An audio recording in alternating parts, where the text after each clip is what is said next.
I noticed as soon as I came on here that I forgot to put the pinned link in. So let me make sure everything's working, and then I will put the pinned link in. But I'm here. Hello. It's earlier than yesterday, which is always my goal. Like, not a certain time, but just as long as it's earlier than yesterday. All right, let me make sure things are working. Okay, that's all working. Woo! Let me get the chat up and working.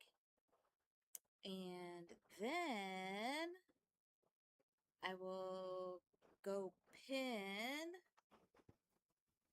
the link tree in the comment while I wait. So, hi everybody. Hope you're having a good Saturday. Let's see. Here we go. Here we go. Here we go.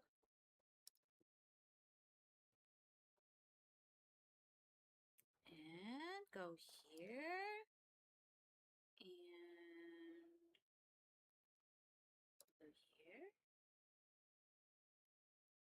And gotta wait. Do do do do do do. Wait for the chat to come up so then I can put the pinned comment in there. Hi, Judy. Of course. Of course he is. It's so good to see you. Of course he is. It's all good. It's all good. I'm trying to get the link tree that I usually have pinned in our comments. And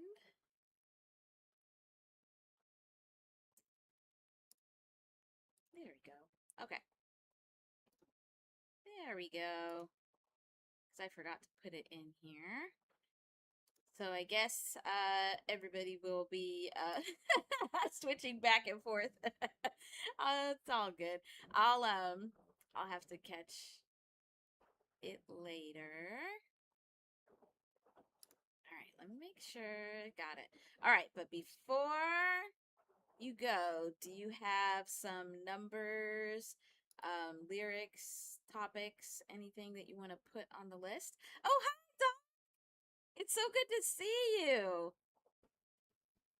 I was looking at all of your magnificent work right before I went live. That's really good. It's really cool. I'm so glad that you're getting into that. What am I doing? I don't know I don't know what I'm doing. Oh yeah, I gotta close this. And there, get to the whiteboard. All right, there we go. So the link tree is now pinned. So for any of you that were on the live or watched the live on Thursday, the form to be able to add community lyrics is still open, but I've also put in for week 2. So I'll say it a couple times during this live, but I wanted you to know that. The week 2's word is family. And so that form is available to be able to populate the lyric wheel for next week. So there we go. All right, let's open things up properly, and you can get any questions, numbers, anything that you'd like to add to the list for today. Put it in the chat, and then after I open this up, open up our space, we'll get that list going. All right, so here, let's see. I just am doing so many fancy things. I'm so proud of me. All right, here we go. Here is the opening of our space. So welcome to Vibrant Numerals. Welcome to my sacred temple opportunity space. Welcome to healing with laughter, joy, peace, contemplation, and discomfort. Welcome to Vibrant Numerals. Woohoo! Yes, so open up this sacred space so that we can have good discussions and have good positive vibes flowing through. All right, let's get going on our list. Let me make sure, hold on. I want to make sure that my chat isn't behind. And it seems like sometimes YouTube switches you to have to do top messages instead of all. So I got to remind myself that I kind of come back and keep checking it. Okay, I think we're good now. All right, so we always start with our random vibration from the week before, and that was 519.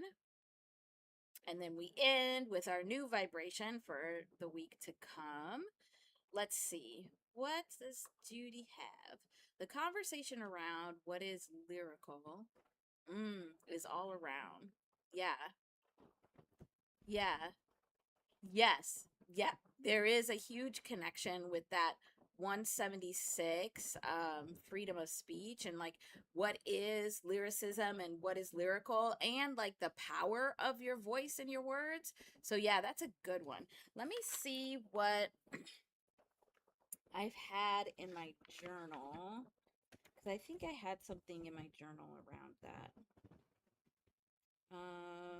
Like from recently. Oh, okay. Yeah, so what we can look at is we can look at that triangle that we've been talking about that keeps coming up and is in that video. Ew. Sorry, that was gross. Okay, I know that's not much better, but it's better enough. It's enough better. But we had the 1, the 6, and the 7. So then we had 167, 176, 6, 17, and 671, and then 716, and then 760. Values. Okay, so we got that. Good, good, good. Oh, okay. Oh, look at that. Look at your number coming through all clear. Oh no, don't say that. Yeah, I know. That 6-7 is crazy. I keep saying it is 67 because the vibration of 67 is strong right now. Josh, thanks for being here. It's good to see ya. I'm feeling better. I still got that weird headache. Like it's one of those headaches where it's you're trying to decide if you need to take something for it. Like it's just annoying enough to need to take something, but not. Like you could still deal with it. That's kind of where I'm at. But it's better than yesterday, so that's good. Who knows what that is? Okay, let me grab your number, Judy. So 3, 2, 1, 2, 5. Okay, great. Okay, great.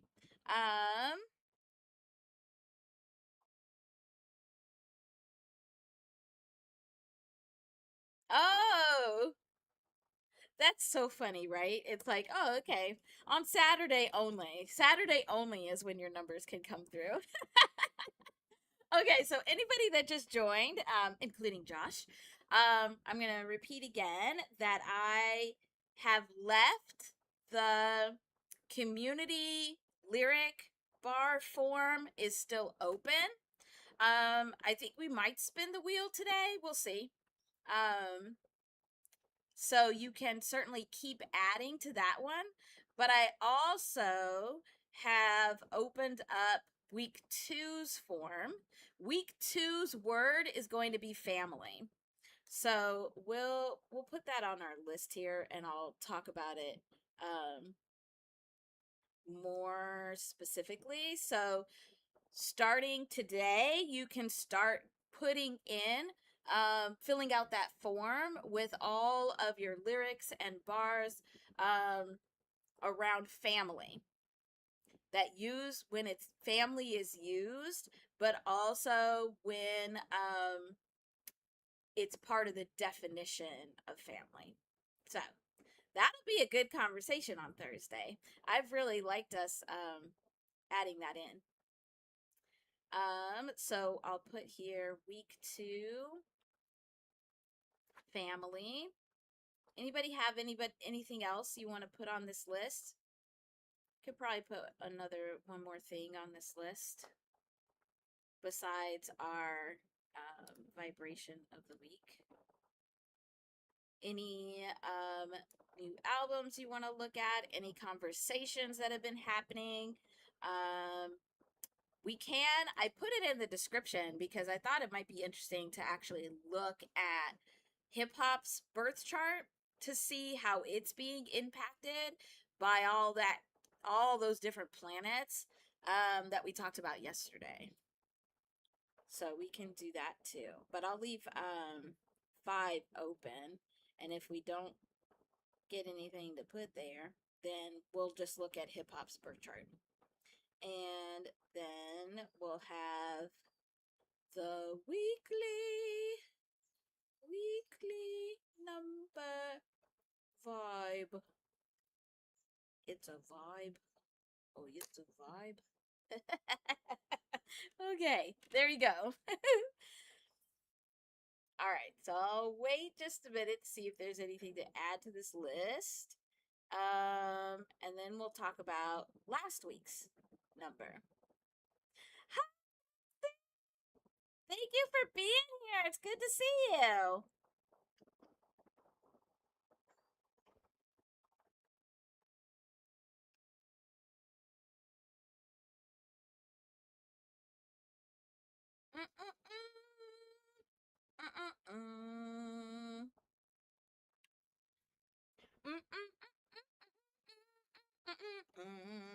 Okay,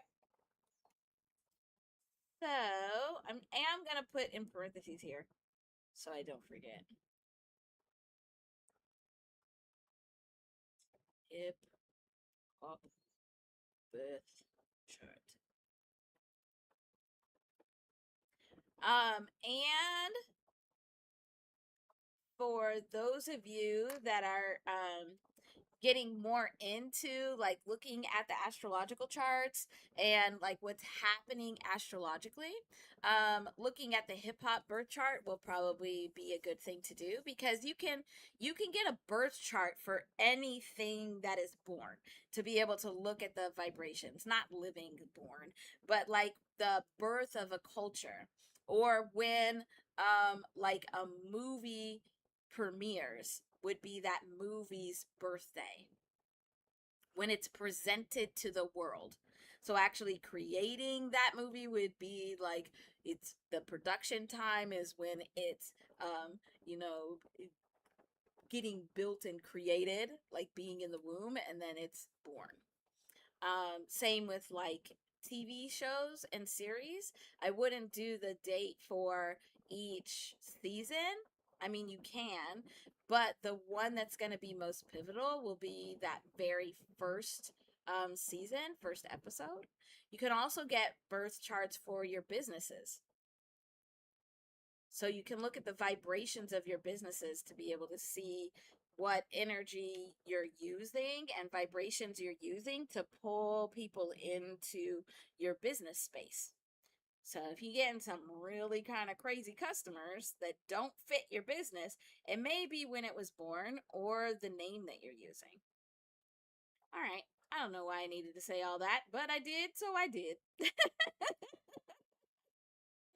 All right, so let's look at our vibration from last week. So every week we look at, well, we spin our random number wheel and we get a random number vibration that we pay attention to, we look for throughout the week so that we can start building our awareness of the energy and vibrations that are around us, so that we can begin to use them more intentionally. Be more intentional about how we are moving through this very energetic and vibrational world. Um, so last week we got 519, which we could see as a time. So that's why the time is here. And you could see it also on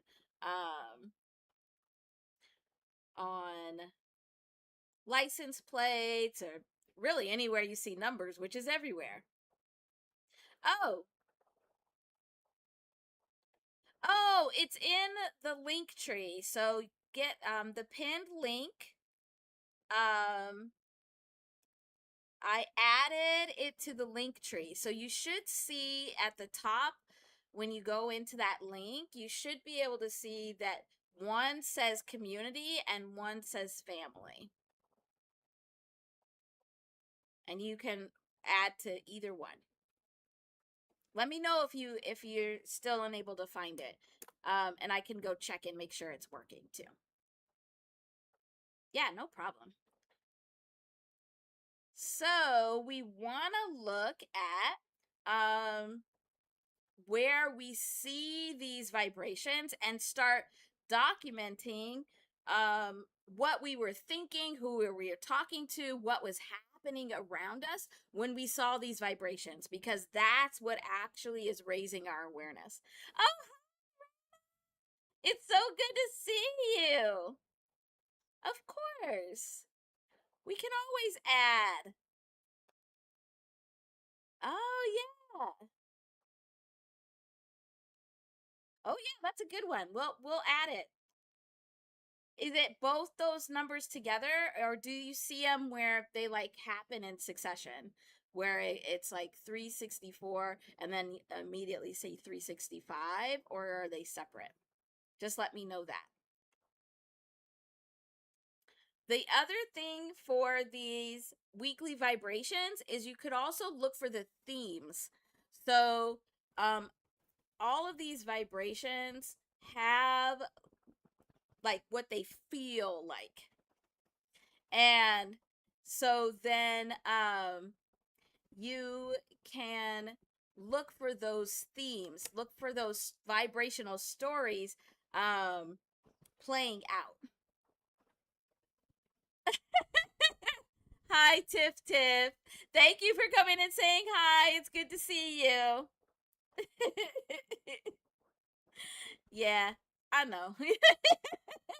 Oh, Tiff John. It's good to see you. Thanks for being here. Right on time. Okay, separately. So I'll make sure to look at that separately. So we have the themes of 9, which is the ending of a cycle, where any cycle is like a repeated, um, it could be a habit, so a repeated way of doing things. It could be your thoughts. It could be what you believe to be the way that things should be done.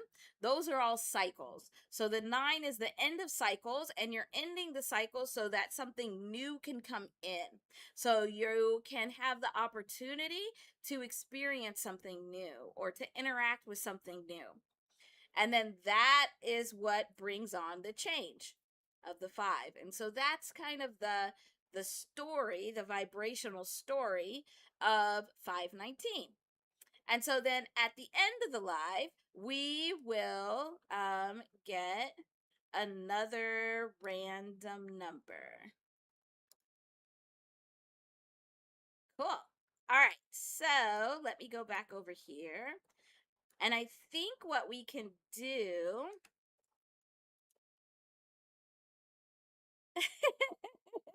Okay, Tiff Tiff. Yeah, it gets kind of weird saying hi to people all over the place, huh? Like in the same moment. Oh, that's funny. Josh, you're hilarious. I'm going to put hip hop birth chart here. Hip hop birth chart.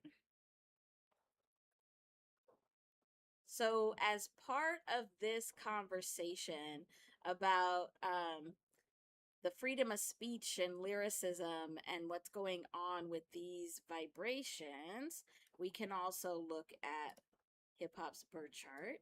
And then that'll mean I can. Come on. I said, this is like the one time I want you to erase something. Usually you want to erase things when I don't say erase. And now you won't erase. Okay, there we go. We got some erasure happening. All right, Judy. See you later. So we have 364 and 365 as separate story vibrations, and these are from Reina. So we'll put it right in there so you can see when we're gonna look at that. Okay, and we have talked about 519. So, oh, and this one is Judy's.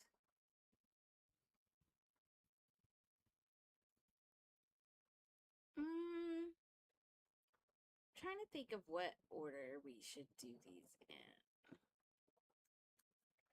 Let's look at Judy's number real quick.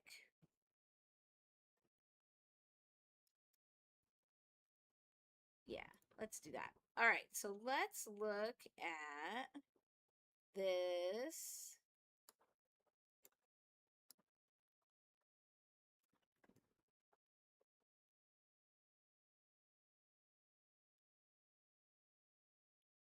Three, two. I know Judy just left. I just thought about that, but this is the one that wants to be talked about first. It's very loud. It's demanding that I listen. Oh, and this makes sense because we got a couple of things that are happening here. So, first, we have this internal portal. So, whenever we see the same vibration on two ends of a number, it creates this portal. It creates this motion of where the two vibrations that are the same, they want to be near each other. And so now it's moving like this, and it's creating like this portal effect where it's amplifying the vibration that's here in the middle. But this would be considered an internal portal because we have the 3 and the 5 still here on the outside. So that means that this one vibration, while it is amplified, so this energy of something new or new energy is amplified, it's more of an internal part of the story. So it's not something that we would see playing out or outwardly in this vibrational story. So there's something internally that is happening. There's something new that's coming in, a new way of thinking, a new way of doing things. Sometimes this one feels like a person or people. It doesn't feel like that in this case. It feels like it's something more fluid, like a thought, like the way you think. That's coming into the space. So we have that happening. We then have also where we have this 32 here. And this 32 is adding up to 5. So it's creating a smaller, it's like not smaller, it's just not as strong.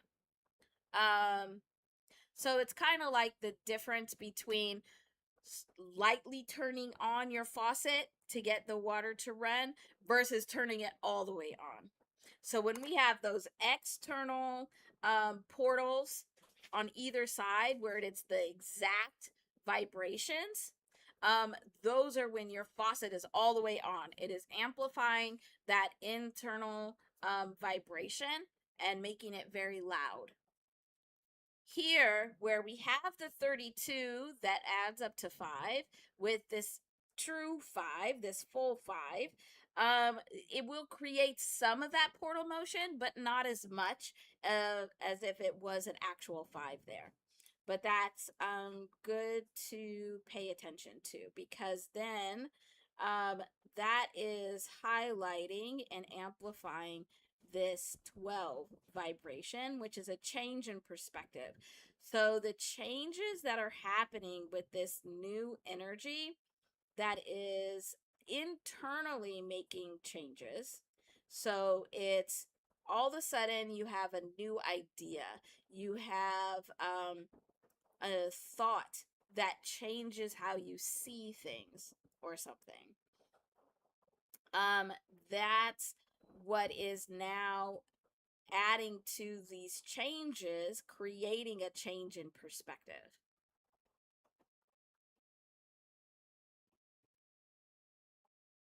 It also is coming up that this 32 is a mirror image of 23. And I think we saw this yesterday too,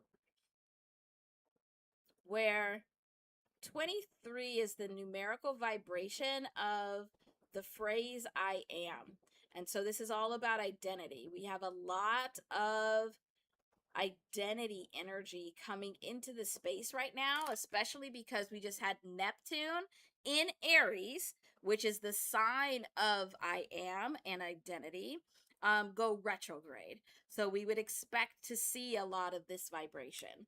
But what's happening here is we have a mirror image. So this 32 it's basically asking that you look at who you are. Are you moving and behaving in your most authentic state of being? Or are you behaving as a mirror image? Where sometimes we hide behind the mirror images. Interesting. All right, let me see what's going on in chat. Hmm.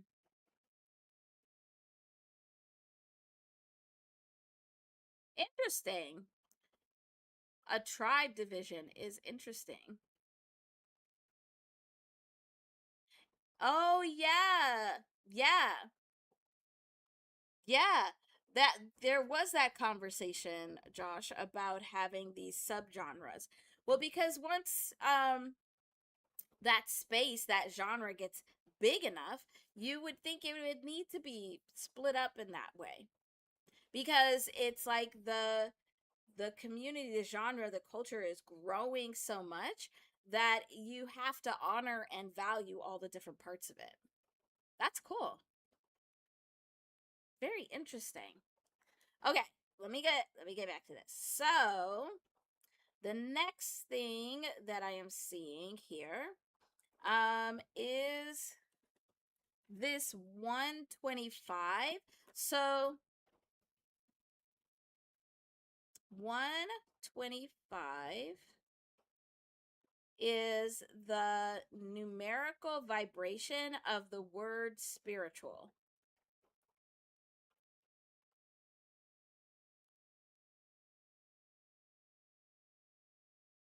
And so we are over here with this 32, where it's asking the question, is this you, your authentic I am, or is it a mere image of who you are?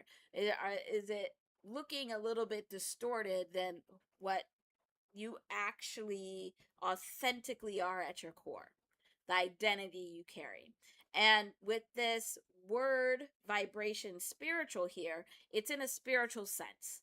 So, in a spiritual sense, are you moving in a truly authentic identity, or is it a mirror image? Is it like and a mirror image would not be where it's like opposite your identity.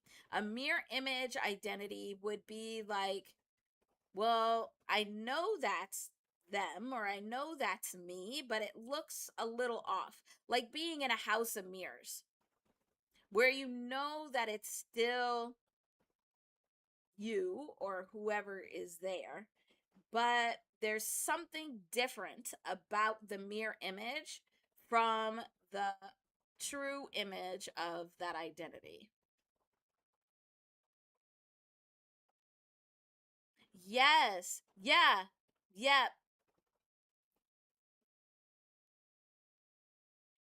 Yeah, that is a really good point, Josh. And I think I love this conversation because I think that'll go very much with our next topic and looking at the hip hop birth chart. I thought we were going to look at it today, but I wasn't sure, but I think we definitely do need to look at that today. Um when we add this up, we'll just rewrite it down here. So when we do 3 plus 2 plus 1 plus 2 plus 5, we get 13. And so these are, you have these fives here, and this change in perspective. Remembering that change is when you are making a change, to like set out on this journey of transformation, but it's not a full transformation. A change you can come back from. So if you make a change and you see, oh, this is working for me, now you continue on that path, to get to the 13 of transformation. But if it's not working for you, or you choose a new path, now you can go back on that change. You can revert back to before that change is there.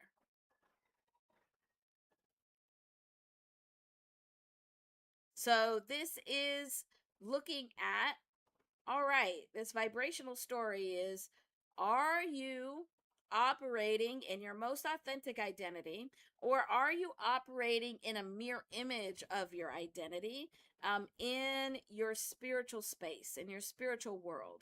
Because there's some changes that need to happen so that you can get a change in perspective, so you can make a transformation in order to build a new foundation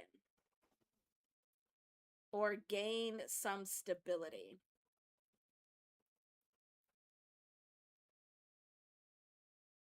And if we look at just the order in which these are in, it really is a change happens, which allows for this change in perspective to happen,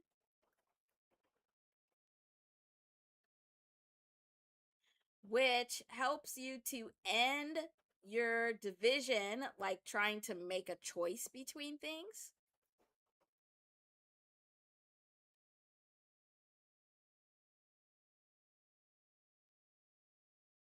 And allows for the growth that is needed so this transformation can occur.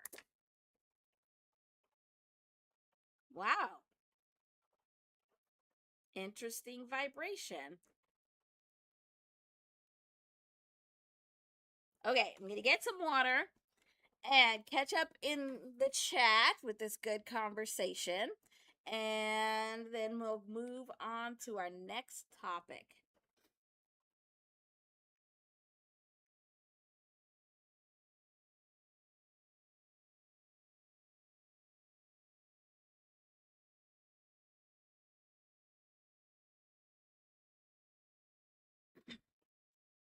Yes. Oh, yes. Good, good stuff.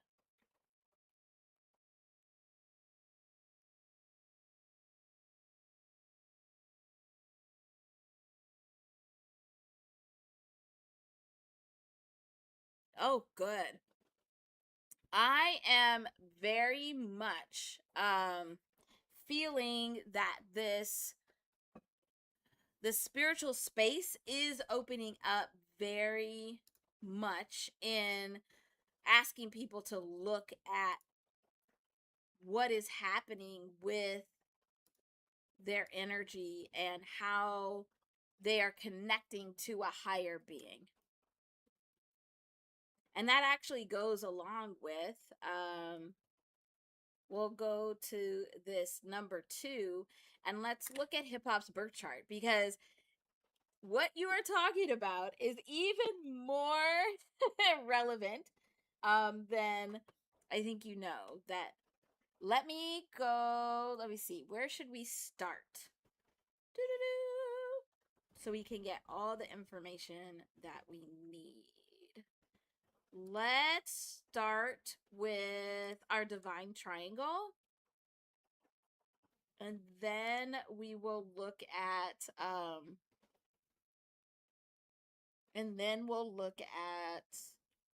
hip hop's birth chart.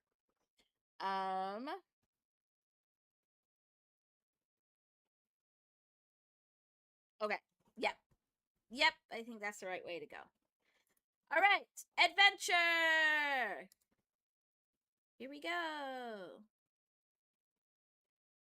Yeah, of course. It's hip hop day.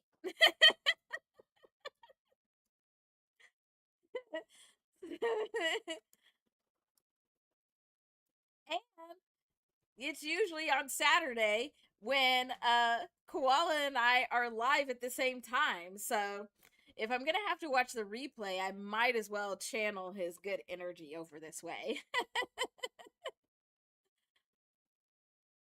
All right, so let's get our divine triangle up here. This whiteboard just loves making everything so big. Like, how am I supposed to write more of my tangent and what I have to say if you make this so big in the beginning?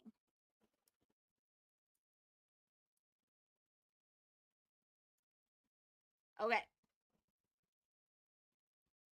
There we go. So,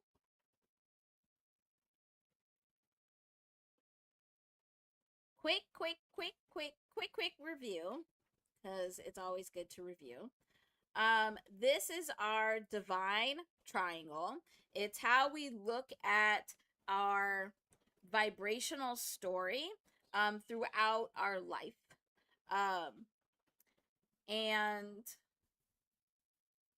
it's the building of identity. So you'll see.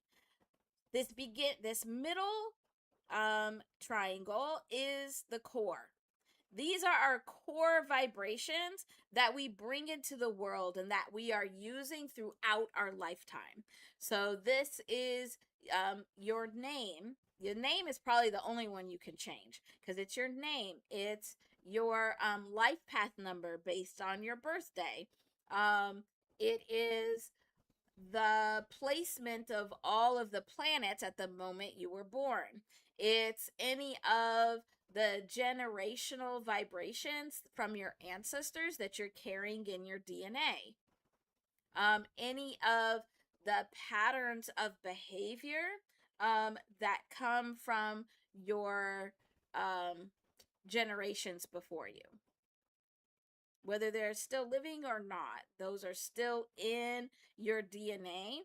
And that's why we have like some of the mannerisms of our relatives, where we freak our parents out because we look like their grandmother.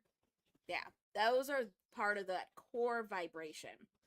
And then what we do is at birth, so here's 0, is when these core vibrations come into the world.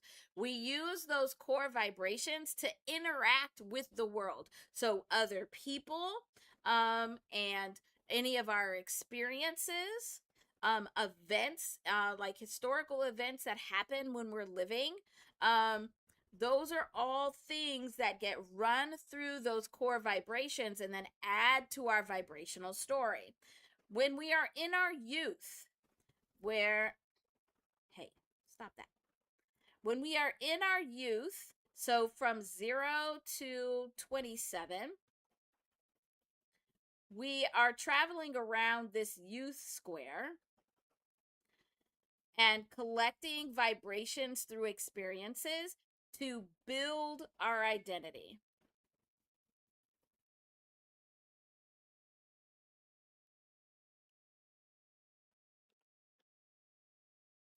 And then when we get to this power square, this power time of life, which is 27 all the way over here to 54. Now we are using those core vibrations to interact with life, collect vibrations for our vibrational story. And this is where we are strengthening our identity. Strengthening. Identity. But part of that strengthening is all of these tests and trials that are testing your identity. It's this constant question of, is this who you are or is this who you are? Does you behaving this way in this situation prove who you are, or does it go against who you are? And so it's in this power square where we can get a ton of like divisions of self. Divisions of self. So one of the things to look at is that this time period, because a lot of times it is between like, it's around 30, so it's like around here, when you could have a lot of these major diagnoses of mental health. Not meaning that they've never been there, but this is where you a lot of times can see the symptoms, where now you can actually start seeing some of these divisions of self. But these divisions of self are also where, like, it could look like or be described as like being two-faced, but also code switching would be considered a division of self, where when you're going into a workspace, you have to be one way, which is different than your identity or who you are when you're at home or when you're with friends or when you're with family. Those are all the divisions of self. All of that comes from this needing to really learn who you are. So it starts in this building identity, but then you see it manifesting a lot more in this power square where you are strengthening your identity, because all of those divisions of self are getting tested. It's like, okay, does this part of yourself still get to be part of your identity? And like, we can all probably say, like, oh, that's stuff I did when I was younger. Like, it's no longer me. That's no longer me. Like, yes, I take responsibility and accountability for what I did when I was younger, but it's no longer me. Like, that maturing process is this power square, where you're getting all of these tests of, is this part of who you are or is it not? You're strengthening that identity.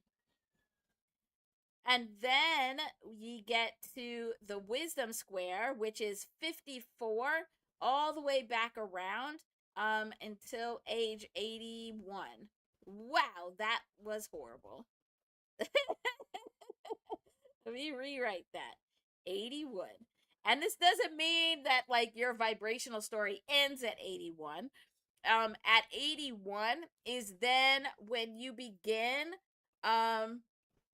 to have a new identity, or you're adding a brand new identity layer to who you are. This is why people like older relatives, if they're past 81, you could be all of a sudden, oh, you're like a different person. You weren't like this before. Like, this is a completely different person, not a different version of you, like a different person. That's where some of this is coming from. But in wisdom, we're using that core vibration again to move through life, collect these vibrations. And here is where we are sharing identity, because we've strengthened it in power. And so now we are sitting in the wisdom of who we are, and we are able to share that with the world. This is legacy building. Okay, I always say that's going to be quick, but you can't really describe this in a quick way. You got to say all of it. And so, hip hop next month will be turning, oh, I need the color. Here we go. We'll be turning 53. So hip hop is right here. Hip hop is at these end point of being able to move and prepare to move into wisdom. Okay, let me catch up in the chat. Oh, hi, CFM. It's so good to see you. I have been enjoying your shorts so much. Oh, good. You have a new video coming out. That'll be great. And we got to get you back here on a Saturday again. I know I got sick and our schedule got all screwed up. But definitely want to have you back here to have some more discussions. Oh, and this is a great discussion about your spirituality. Yes, an activated throat chakra is powerful. That's like stepping into your authentic voice. Beautiful. Beautiful. Love it. Love it. Okay, so here we go. So this year on August 11th, 2026, because it was 2026, is when hip hop will turn 53. So it'll be right about here. So when you talk about how there's all these conversations about what is lyricism, who are the lyricists, should there be these different subgenres of the genre of hip hop? What does that actually mean for the culture? Because the culture and genre are not the same, but they do go together as part of this hip hop identity. That's what's happening right now. That is exactly what's happening in this vibrational life cycle of hip hop. Hip hop is coming out of, so right here, from age 50 to 53, so next month. Hip hop was 50 in 2023. Hip hop. There we go. So since 2023, hip hop has had to really look its wounds in the eyes. And this is like one of the ultimate tests of your identity. Of, look, you have been inflicted with these wounds from the environment around you, from where you were born. So thinking about the birth of hip hop, there were wounds inflicted on hip hop, the people of the culture.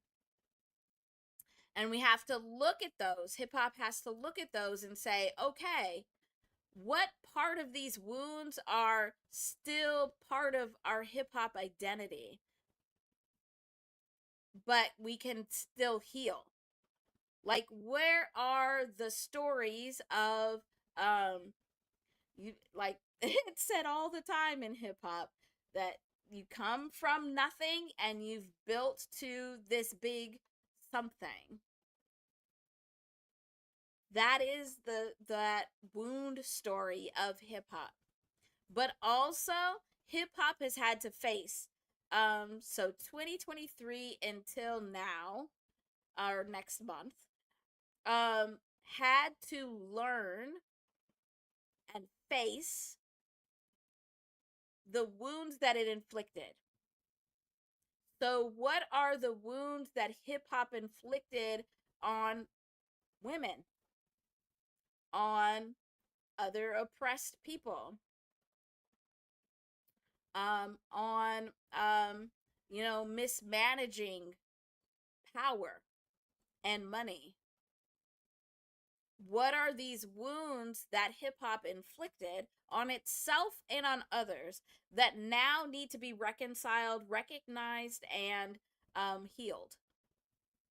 That's this ultimate test of strengthening identity, because this needs to happen so that hip hop can move into this place of wisdom and truly build its legacy story. I think that's also why, and I've said this before, so many of these hip hop artists that came out and were part of hip hop for the majority of its life, so we would consider them the older artists, why they are now back and their voices are so much louder, because we're moving into this time of wisdom for hip hop where it is meant to be legacy building. That doesn't mean that it's no longer creative or innovative or that new things can't come into the spaces, but it needs to build on the legacy. When hip hop was in its youth, when you think about when we're in our youth, those are usually the times we try a bunch of different hair colors, we try different styles, we do things one way one week and we switch to a different way the next week. That's because we're building our identity, trying to find who we are. But once you've made it through this power square, you not only should know who you are, but you should know why you are who you are. Because that's the sharing of wisdom that needs to happen when you move into the wisdom phase. And yes, there are lots of people that don't do this. There are cultures that don't do this. There are countries that do not do this. They don't move into a space where they are acting in wisdom, where they're truly building a legacy around an identity that has been tested and strengthened. If you try to ignore those tests and trials that you have to strengthen your identity, you move into that wisdom phase looking like you did in your youth. Like you still don't know who you are and you're still trying to figure it out.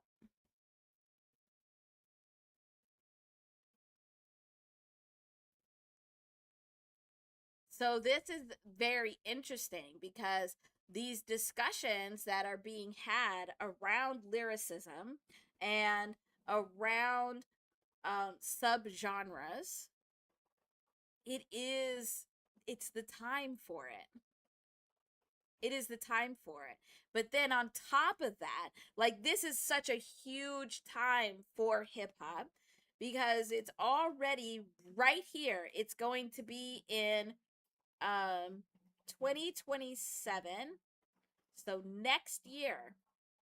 Next year is when hip hop will turn 54 and it'll begin to move into this wisdom phase of building legacy and sharing its wisdom. what it has learned from all of its tests and its trials. And at the same time that we're here in 2025 into this year, we've had some huge planetary movements. So our most, and we talked about this yesterday, but our most outside planets, we have 3 sets of planets in our solar system, and their energies move in different ways. We have the set of planets that are closest to the sun and to Earth, that are the individual energy planets. They impact us as individuals. These are Mercury, Venus, and Mars. So whenever their energy is moving through the chart, they are impacting us on an individual level. This is like if each one of these parts are, or sets of planets are like a spotlight. These are the smallest spotlight. It's a spotlight that only fits one person, is a way of thinking about it. We then have the next set of planets, and these planets impact groups. So groups, meaning like cultures, like hip hop, communities, small groups of people. You'll see these energies moving in different ways with different groups of people. So while these planets can be impacting hip hop one way, it could be impacting I don't know, like punk rock a different way. And so these grouping planets are Saturn and Jupiter. And let me go back real quick and I'll just tell you what the general energies of each of these are. So Mercury is all about communication, how we communicate with each other, or miscommunication.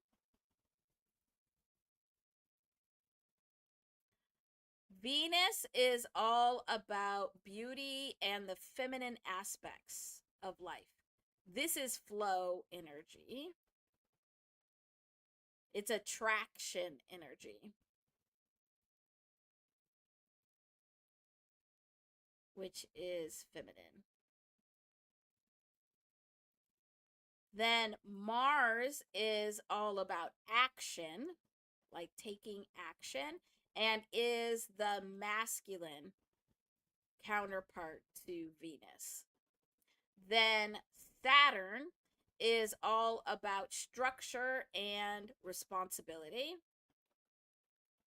So you can see how these would be where they are, where your communication is usually between people, small group, like just individuals. Attracting in, you're doing at an individual level, taking action at an individual level. But building structures and taking larger responsibility is a group thing, because usually you're having to take responsibility because you impacted others. So that's why it's group. Jupiter is all about expansion. So it's the growing energy of going from individual to being part of a family, being part of a community, being part of a group. And then the last one, the last set that we have, don't worry, we're getting back to hip hop. is generational.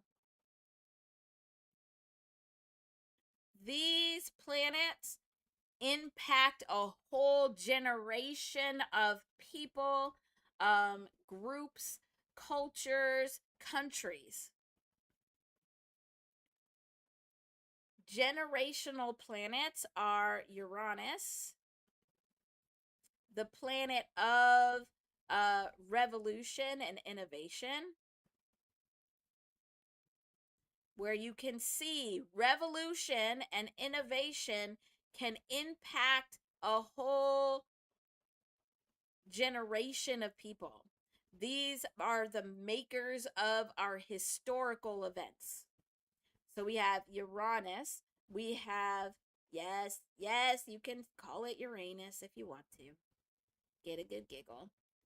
Neptune, which is the planet of illusion and dreaming. But you see, it's generational. So it's the how a larger illusion, like agreed upon illusion, is created but also destroyed, because Neptune is in charge of both. It's both building the illusion and creating a dream state, but also pulling back the curtain on things that are illusions. And then the last one is Pluto. And even though it's not considered a planet anymore, it still has this energy impact on generations of people here on Earth. Pluto is all about the energy of transformation. And you think about it, that makes the most sense, because when transformation is happening, it happens over a larger period of time. And when enough people are making this transformation where they're completely transforming how they think, they behave, they move in the world, now that impacts the whole generation of the times.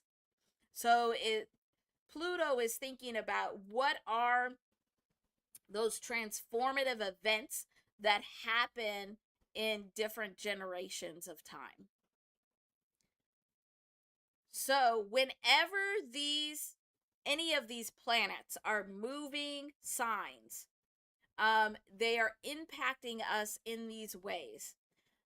Our individual planets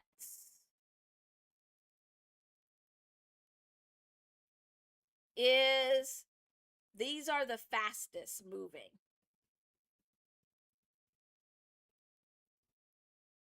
So their impact of their energy is very quick. It's like miscommunication happens quickly. Saying a message, getting a message across happens quickly. Whereas the generationals are very slow moving. And then the groups are somewhere in between. So we feel the impact of them differently. Because these faster moving individual planets are moving so fast, they come into a sign and then they're out very quickly. Like Mercury stays in one sign, I think, for like a week. Maybe two. It goes very quickly. It moves very quickly. So its impact in those areas moves very swiftly. These you can prepare for. You could just white knuckle it and get through it. Like Mercury retrogrades. The groups are moving still faster than generational, but not as fast as the individual. So Saturn and Jupiter, they stay in signs for usually like 2 years, a year and a half, 2 years to 3 years. So it's a little bit more time that it's years, but a low number of years that we have to work with that energy. These generational planets, they are staying in a sign from anywhere from 12 years up to 15 years. So you can see, like, that's how they are impacting a whole generation. So when these generational planets change signs, it's a big deal because it's been in that sign for like 12, 15 years. And now we're getting a whole brand new energy. Okay, I'm going to get some water and catch up in the chat. And then we'll move on. We'll move on. I promise. We'll get back to it.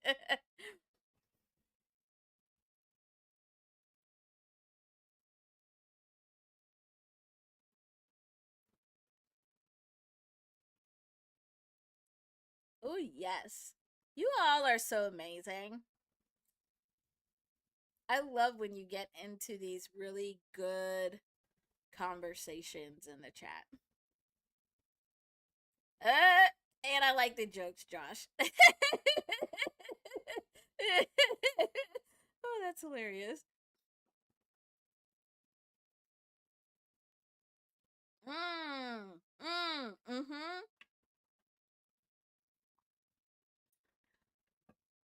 That's a good question, LT. So 3443. We would look at that. It's not just a mirror. It's similar to how retrogrades work with the planets. But it's a little bit different. Oh, thank you, Lexi. I appreciate that. um so let's for example, and let me know if this answers your question, LT. Um So I said all this to be able to point out, like we talked about a little bit yesterday and earlier this week, we have a lot of things happening with those generational planets. Just in, was it April 25th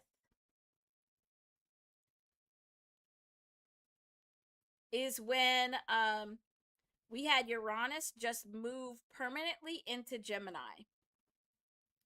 So this is a huge movement of a generational planet. Before this, we had, I think it was in January 2026, we had Pluto move into Aquarius. And then in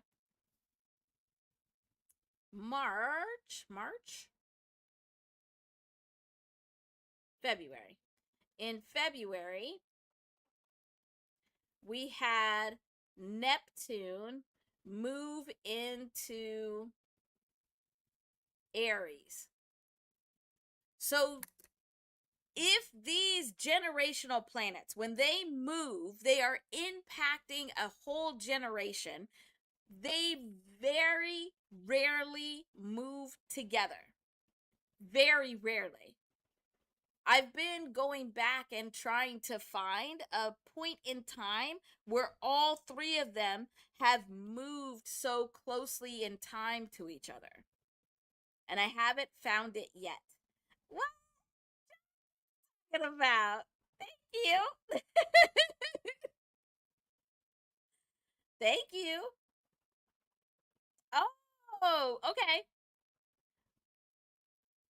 Okay, good. Good, Raina. Oh, that'll be fun. Yeah, studying the planets is fun. Oh, that's great. So, to get back to LT's question, the other thing that we just had happen, had happened, is that on July 7th, we had Neptune go retrograde. And so this means a couple of different things. whenever a planet goes retrograde, when we think about it just in scientific terms, and we already know that the science and the spiritual, they support each other, they work together, and it's only the powers that be that have separated them so that we're not able to fully ascend vibrationally. We know that. But if we think about it scientifically, what it is when, from our vantage point here on Earth, the way that our planet is moving and the way that these other planets are moving, it looks like they are spinning in the opposite direction. And there's all kinds of physics calculations and stuff that can explain it. But it looks like it's reversing its spin. So that's what retrograde is scientifically. When we think about retrograde energetically and vibrationally, it is similar to like what LT was talking about, where it's the mirror image. It is similar to this. It's where the energy is just moving in a different way. And so that means that the way that we use it needs to be different. So it's kind of like if you are in a canoe on the river, just around the river bend. Pocahontas' story makes me sad, but this is a good example. So if you're in a canoe on the river and you get to a point in the river where the way that the rocks are positioned, that there's a whirlpool that is sending some of the water or sending the current back the other direction. That's what it is. You have to maneuver through that space differently. And a lot of times it's focusing on what's happening internally. And so what you're having to make internal decisions, individual decisions a lot of times. And so it can feel like you're focusing more on how the energy is impacting you, but all it is having to maneuver and work with the energy differently. So hopefully that answers your question, LT, about the 3443.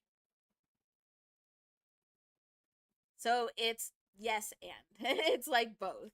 It is a mirror image and it does move in a similar way to retrograde. It's just not the exact same.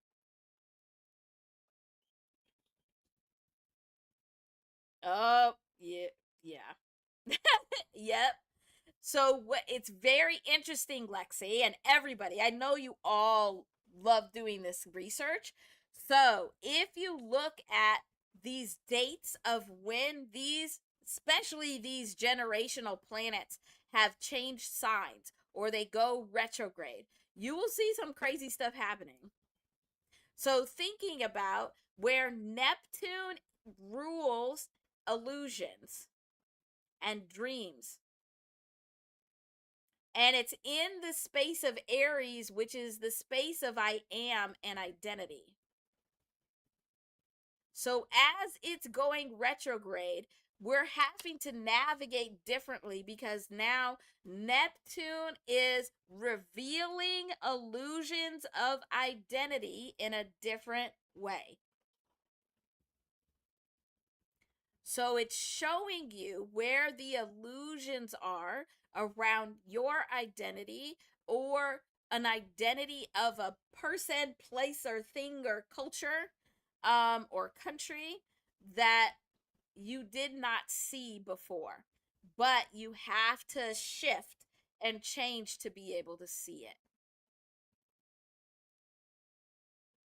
So apply that to the conversations that are being had in hip hop, where these illusions are falling away. The illusion of, oh, you sign a deal and your whole world opens up and your world changes. Does it really? The illusion of that is falling away. Similar in like the pro sports areas. Again, it's like, oh, when you get into college or when you get into pros, oh, your whole life is changing. You're so appreciated and valued. Are you really? Like, we're seeing things now where these illusions are being revealed. And then those of us that are staying aware of these vibrational and energetic changes, now we can adjust to be able to take advantage of these. So, for example, with it all of a sudden being shown that it's an illusion to be in pro basketball, that you aren't getting paid or getting the endorsements deals, you don't have the trademark to your name and your likeness. But we know of a group, Project 3, that saw this coming and was prepared to now put together this way where the players can take advantage of trademarking their own names and their own likeliness. So we could see this is coming through. This is happening. Oh my gosh, you guys are hilarious. Oh my gosh. Okay, so with all of this, let's see, where should we go now? Because there's a couple of different path connections that we can make. Let's pull up hip hop's birth chart, and we'll start looking at how hip hop is impacted by what's going on in the sky. All right.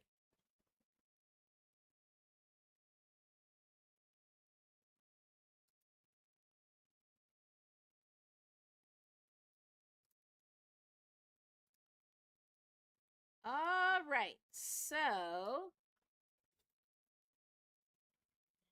everybody and everything has a birth chart or has a birthday. It's the time that it's born. We just don't know all of them. So like we don't know exactly when a tree first sprouted out of its seed shell.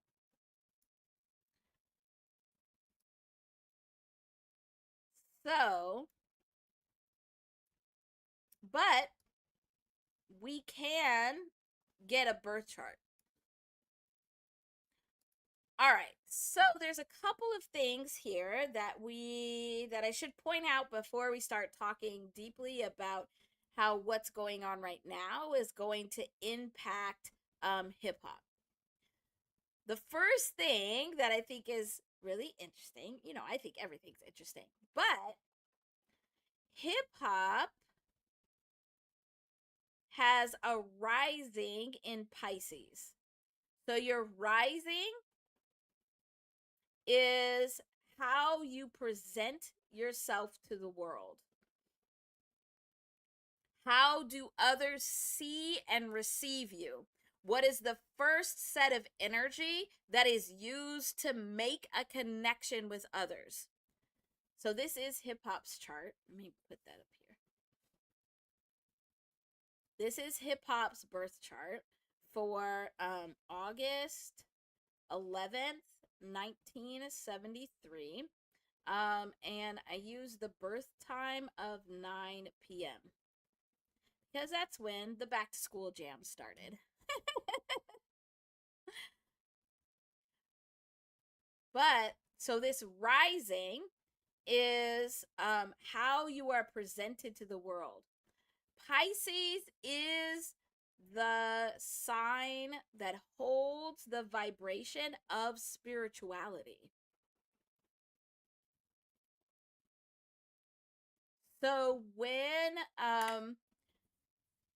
we see how spirituality in all its forms is in hip hop. Like you see it in the craziest places, in the craziest bars, will include some form of spirituality. These stories that all of our hip hop storytellers are telling are around spirituality. A lot of them are. Also, when you have the discussions that hip hop is a spiritual experience, that how you experience hip hop is in a way that you can't necessarily explain. It's because of this Pisces rising.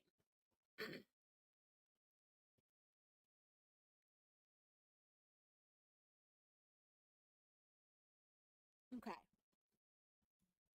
All right, I got to catch up in chat. I don't like being behind in the chat. Let me see.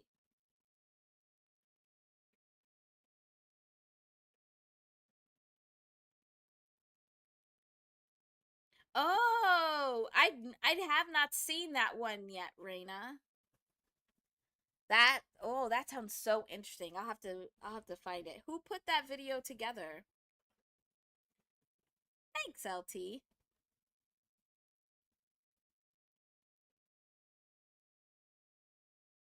I I think yep. I agree, Josh. Lexi, I do think you would love it. Wednesdays and Thursdays.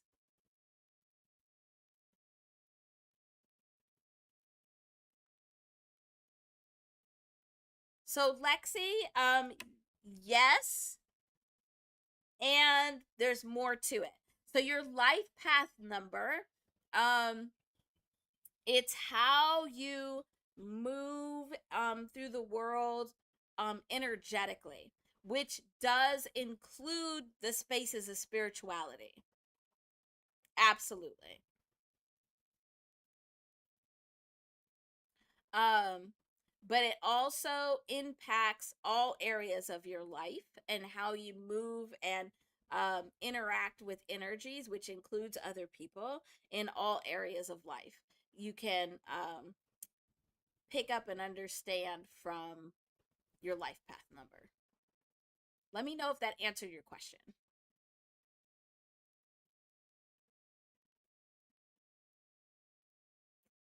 Oh, on so Wednesdays and Thursdays, those are more late night. I'm always usually in the evening time and night.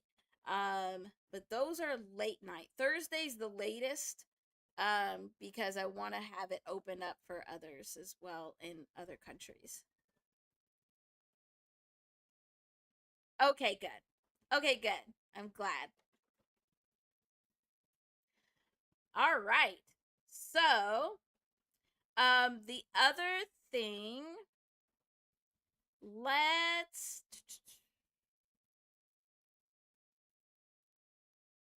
okay, so let's look at these generational planets in hip hop's chart. So you can see how you, as part of a generation of people, are moving vibrationally through the world together by looking at where those are in your chart. Um, so first we have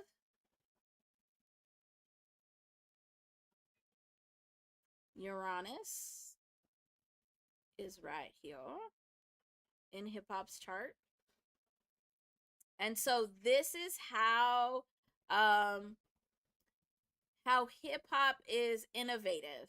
How is it innovative? How does it impact revolutionary spaces? It's in Libra, which is the sign of justice. So hip hop's revolutionary acts that impact a generation are all around justice, fairness, having things be fair and just and in balance. But this also means that there could be a lot of unexpected events in the areas of justice. So like all those court cases, all of those court cases within the space of hip hop.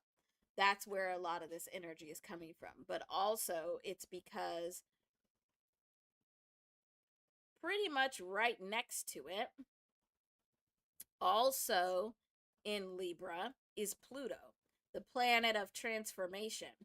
So, hip hop's contribution to the transformation of all of its vibrational spaces is around, again, that justice and the fairness of Libra. So it is transforming what justice is, how it's defined, how is fairness defined. But again, a lot of the transformation comes through the justice system. It also means that the transformations it brings impact the justice system. So, like, not being able to use lyrics in a court of law. That's a transformational thing that changes generations, but it's in the area of justice.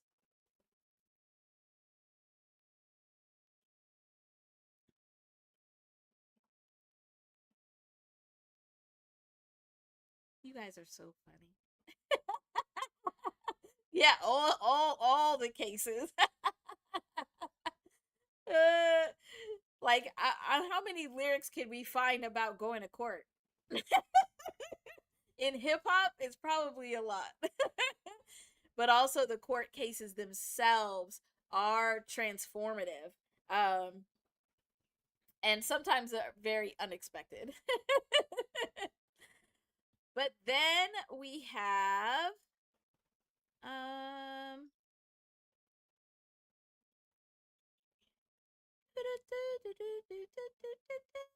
oh, here we go. Neptune is over here in Sagittarius. Sagittarius. And so remember, Neptune is the dream state and the illusions and the breaking down of illusions. Sagittarius is the energy of the philosopher. So this is Neptune. So Sagittarius is the philosopher. So that means that hip hop builds but also destroys philosophical illusions. Like there are so many there are so many rappers in hip hop that just exude this philosophical just smartness, because Sagittarius also rules higher education, of being able to be deep in thought, where Gemini opposite Sagittarius is that lower, like not lower, but like more social communication. Sagittarius is the deep thought communication. And so hip hop is able to weave these dreams, these dreamlike states, in very, and put you into very deep thought.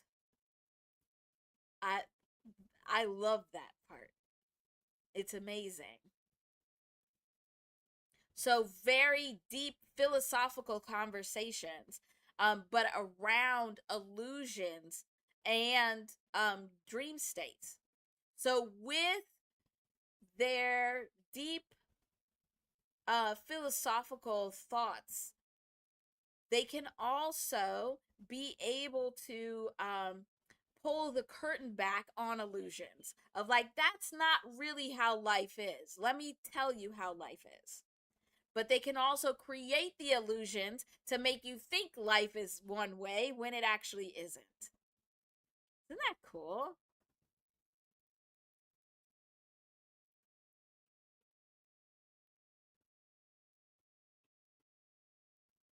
Oh, yes. Yes.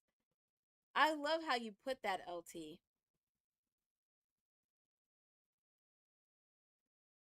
Yes. Oh, I love how you put that. See, that's that philosopher of hip hop. I love it.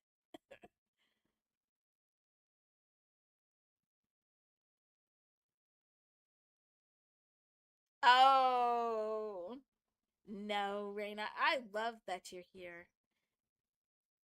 And I just know that every time I go live and whatever we're going to talk about, it's going to be exactly what needs to be heard by whoever is here. And I think that's exciting. I like that. I like how um higher power universe works in that way. It's very cool. Okay. So, let's look at a few more things. So, when we are thinking about and wanting to know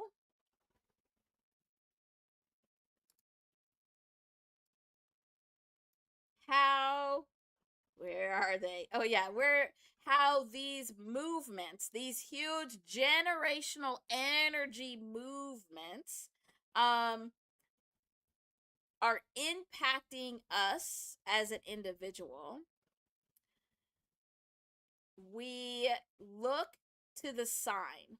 So we look at what's happening in our birth charts in that sign to know what's being impacted. So we need to look at Gemini, because Gemini with Uranus here is being revolutionized. We need to look at Aquarius, where Aquarius is power to the people, but it's the power to the people that are being transformed. And we need to look at Aries, which is, and because it's Neptune, it's the dissolving of illusions of identity. Now, it can build illusions also. Where we can have a lot of illusions of grandeur wherever Neptune is. We see that also in hip hop, where it's like, oh, hey, what are you doing here?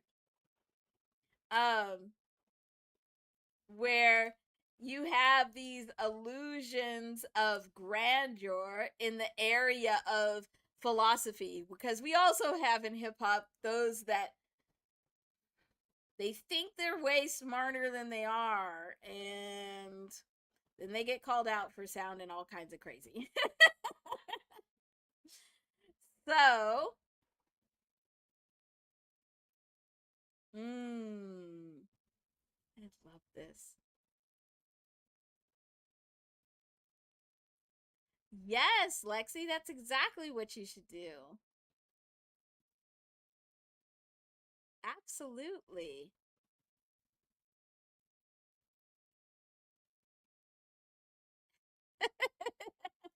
Okay, so let's start with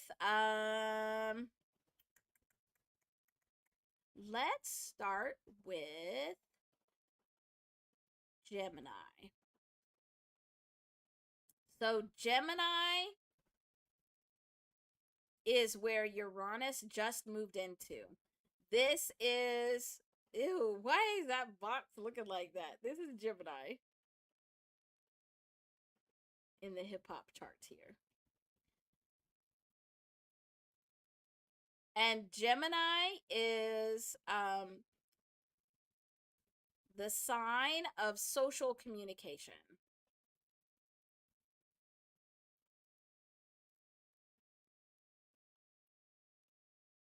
And so for hip hop, it is in this third house,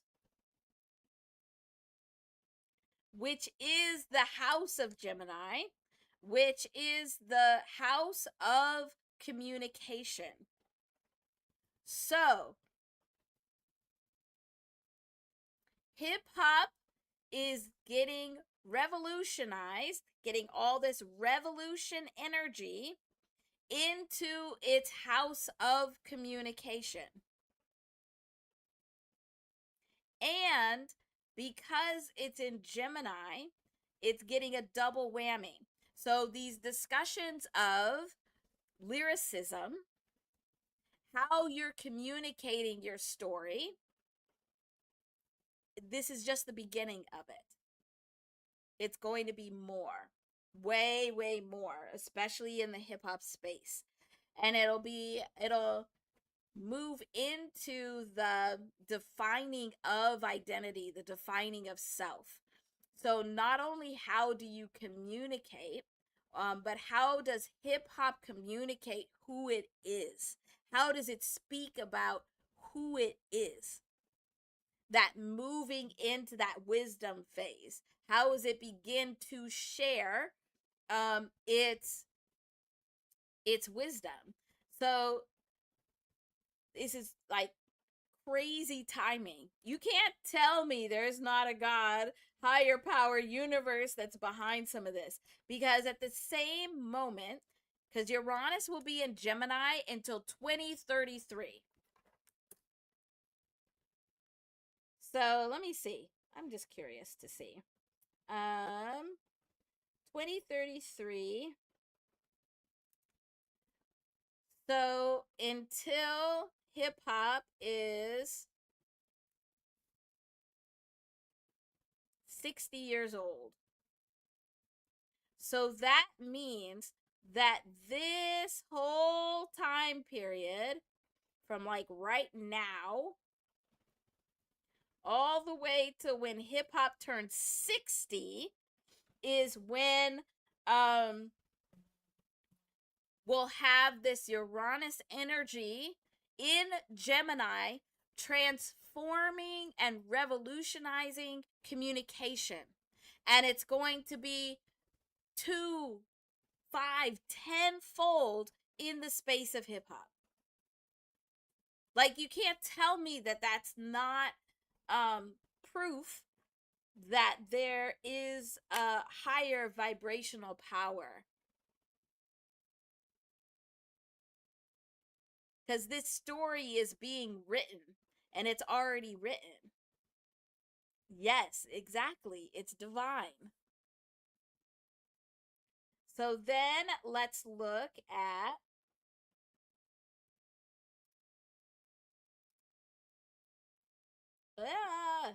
let's look at Aquarius, where Pluto has moved. Now Pluto does not get back to its a sign. It takes 250 years for it to get back to a sign. So the last time Aquarius was in, or Pluto was in Aquarius, was in 1775, I believe. Like 1775, 1777 was when we saw major impacts. Stop it, go away, thing. There. So 1777. So think about that, is when the last time Pluto was in Aquarius. Think of everything that was happening at that time. It actually was in Aquarius from, I think, 1775 until 1780. That's the last time Pluto was Aquarius. And so think of the things that were transformed and that were built at that time that have impacted generations after. That period of time is like the whole beginning of the formation of the United States as we know it. That's the formation of democracy and capitalism. and think of the impacts. And now we have Pluto in Aquarius again. And for hip hop, that Aquarius is right over here.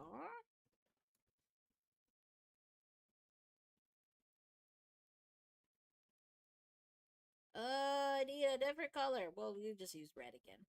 So Aquarius is right here. Aquarius, remember, is the sign of power to the people. It's the revolution, but it's like power to the people energy. And this is in the 12th house of spirituality. So the people, the power that is being given back to the people is in the space of spirituality in the hip hop space. Hip hop is getting a charge up of its spirituality space.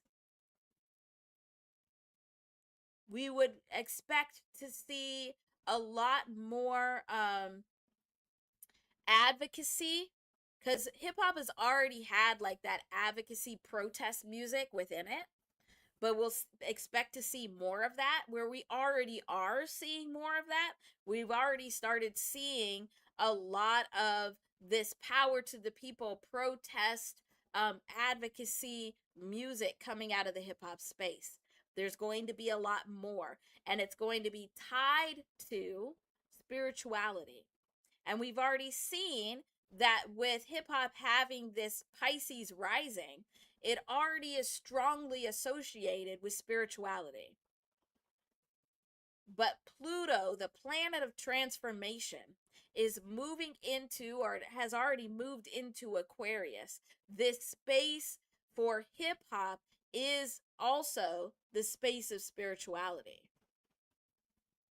So it's power, the power that's being brought to the people within the hip hop space is in those spiritual spaces.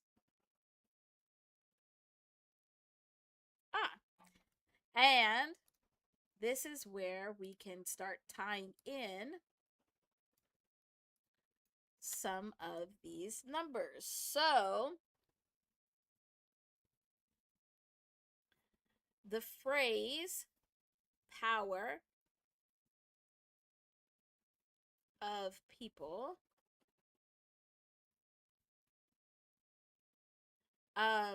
so power is the numeric vibration 77, which is also the numeric vibration of the wound. And just showed you, like, this is crazy. Like, this, you can't tell me this isn't pre-planned, because if we go back to our divine triangle, where are you? Right here.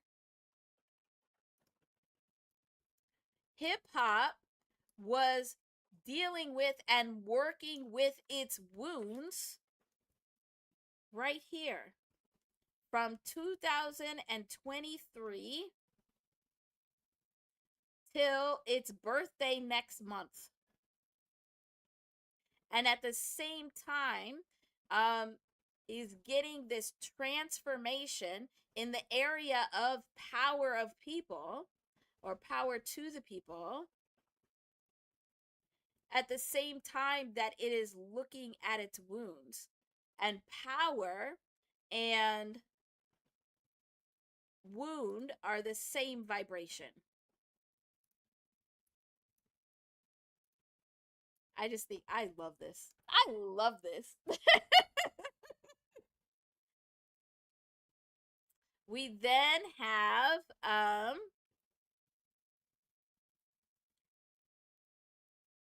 of people is 102.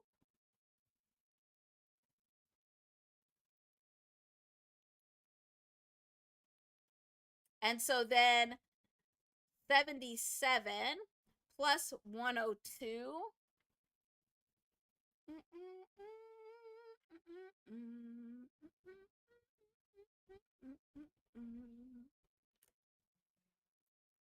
So, make sure. Oh, nope. I did this wrong. So this isn't. That's why I had to check. I was like, this doesn't feel right. That's why I get for being too excited. So this is actually 90. There we go. So power of people is 167. And we saw this again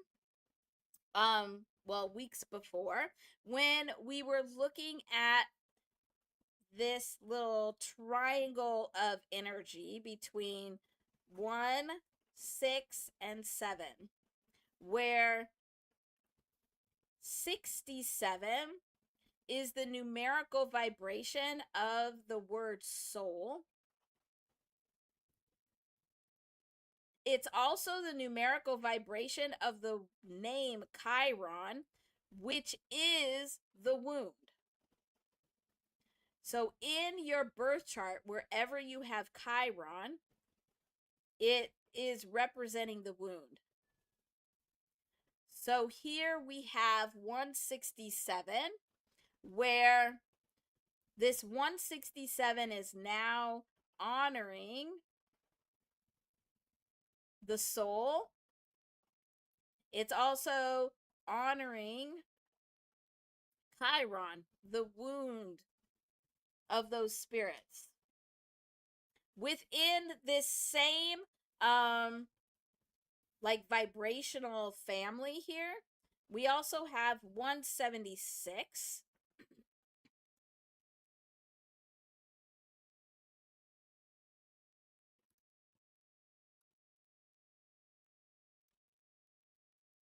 Thanks, LT. We also have 176, which is the numeric vibration. And I put that video out, last week or earlier this week? I don't know. But it's the freedom of speech. And you see where when we are thinking about power to the people, we have all these conversations around the freedom of speech, but especially in the hip hop space. And that is one of the biggest discussions we have right now of is freedom of speech mean you just get to have your opinion and say whatever you want to say, regardless of the consequences? Well, kind of, yeah. But when does it cross the line when it becomes derogatory? The other phrase that equals 176 is the time to value.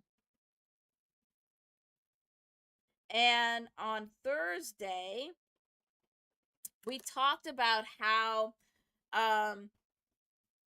the energetic exchange within a community is changing in a way where it's not just the exchange of support, where everybody is getting the support that they need, but it's changing to value. That everybody within a community is valued for their contribution.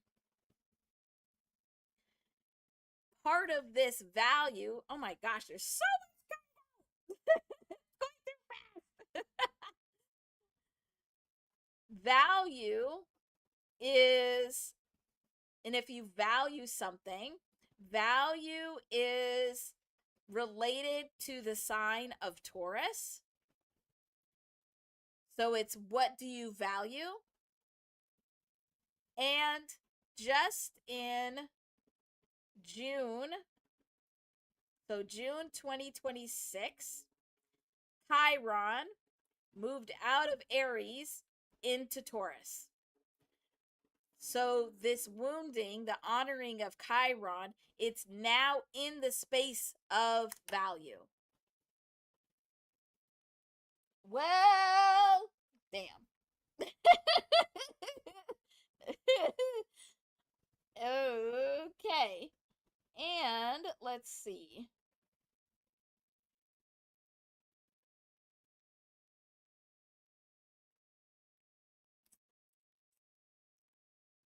I think that's it for now. But what we learned, and you can go back and watch that 176 video, will give you so much more details of this. But what we learned is that 176 is the dominant vibration now. It's the dominant vibration of the transformations and revolutionary transformations that are happening right now. But the other vibrations that are part of this same family of vibrations are how we will get called into our role of 176. So when we have the 1, the 6, and the 7, 176 is like the bigger generational historical event happenings. This is the vibration that's representing that. So this is like the generational vibration. But we have these others, 167, 617, 671, 716, and 761. All of these are individual vibrations. So these are the vibrations. Like if you're seeing these numbers, these are how we are being it's like getting our attention. It's like, hello, hello, hello.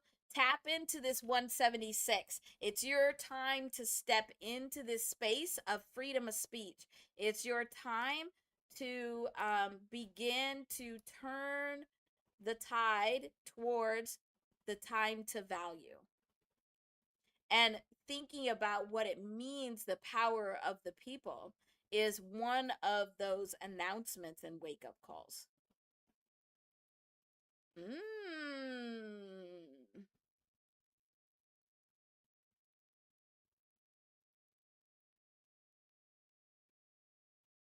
This is good stuff. All right, let me get some water. And then we will look at this third position of Aries.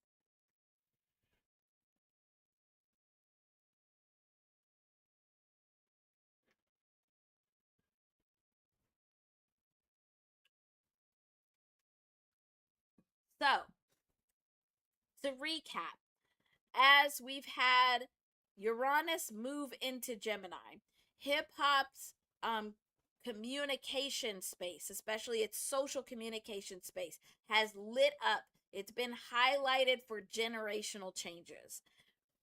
As Pluto moved into Aquarius and will be in Aquarius for like 17 years, hip hop's space of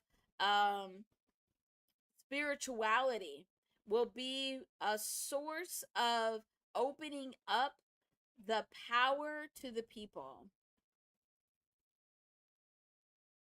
And then as Neptune moved into Aries, so Aries is right here.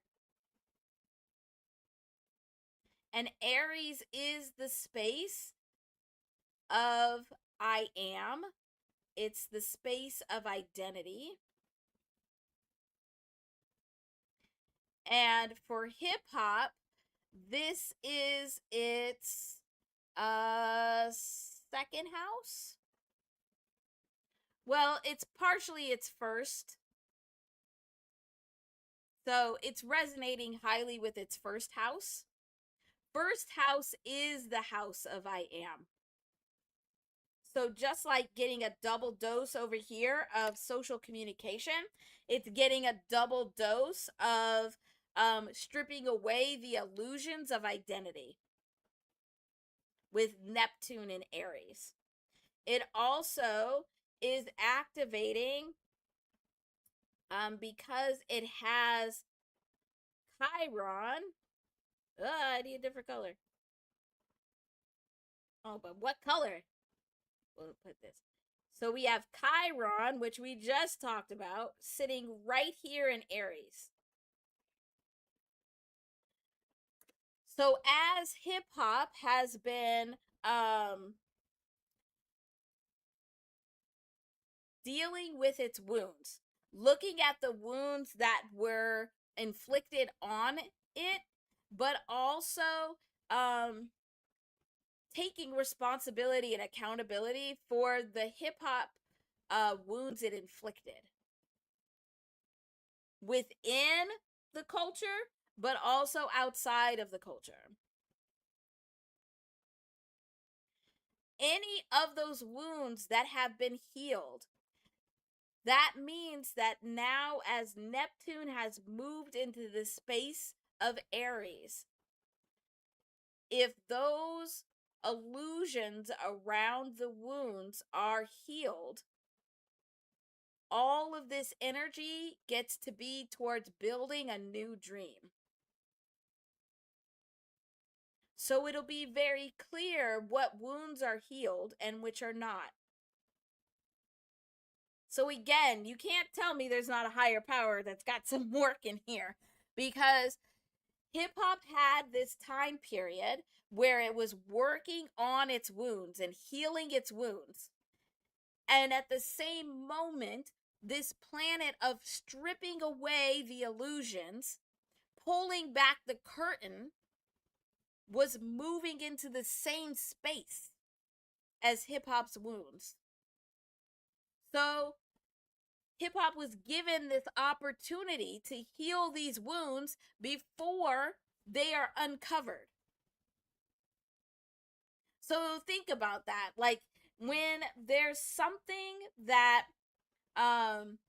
is in secret, that you don't know that it's happening, that it's you can think of we've got lots of examples recently in hip hop, and in the last, like, 3-4 years, where you're like, what? I had no idea that craziness was happening. That's the curtain being pulled back on the illusion. Oh, hi, Cousin B. Thank you for being here. It's good to see you. So hip hop had this opportunity to heal those wounds, to reveal it themselves, because Neptune is coming in and is going to reveal it whether you like it or not. So better to heal it. Much better to heal it. So it's like if there is a diss track about something hidden, or maybe someone hidden, it hits harder because it is exposing what's always been there, what's been trying to be hidden, versus if you're just transparent and you heal your own wounds, you tell everybody what your wounds are and what you had to do to heal them, and then a diss track comes out about it, you're like, yeah, okay, I already told you about that. Duh. That's what's happening energetically right now in hip hop's chart. Hip hop has been given energetically this time to heal its wounds before Neptune comes in and reveals it all. And think about those two examples also. That if you are not healing your wounds and you're keeping things hidden, and then it's revealed, now you're having to use all your energy to backpedal, to cover up, to try and clean up stuff, clean up your image, try and fix things. But if you are transparent and you heal your wounds and you just let it be known that these are the wounds I've had to heal, when it's revealed, it's already revealed. So now all of that energy gets to be used in making the dream reality, because that's Neptune also. Creating this new dream and building the new dream. Now you have all of this energy to go towards that. Isn't that cool? I think that's just so cool. So, hip hop from 2023 until next month was given a very high energy time to heal its wounds, to expose itself, essentially. Not in that way. No, thank you. But in what wounds it has and how it needs to heal them. And right behind that, here comes Neptune, revealing anything that you thought was going to stay hidden. It should sound and feel very similar to our discussions of the towers falling, where the tower vibration is where you have things that are super strong, that you have these foundations of things, you have these towers that are hiding away your skeletons that you think are always going to stand. But then an energy stronger than that tower comes in and destroys it. The towers fall. And either you have seen that that tower is no longer as stable as you thought and you've gotten out, and you witness the tower falling from outside and you get a new view, or you have denied that that tower is going to fall. You've tried to keep your things hidden, and you fall with the tower, and you're using all your energy to dig yourself out.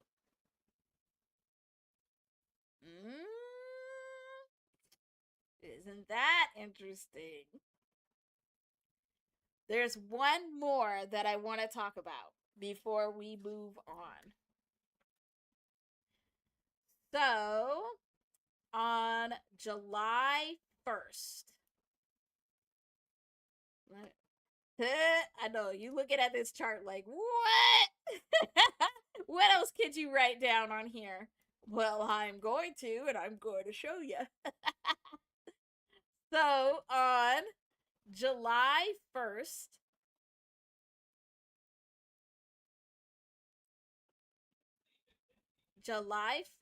and it'll go until July 2027.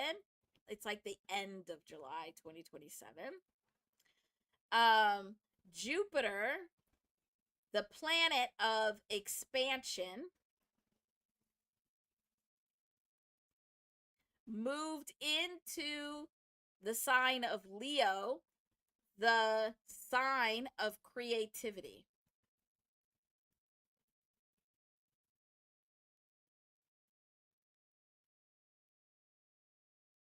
Yes, Lexi.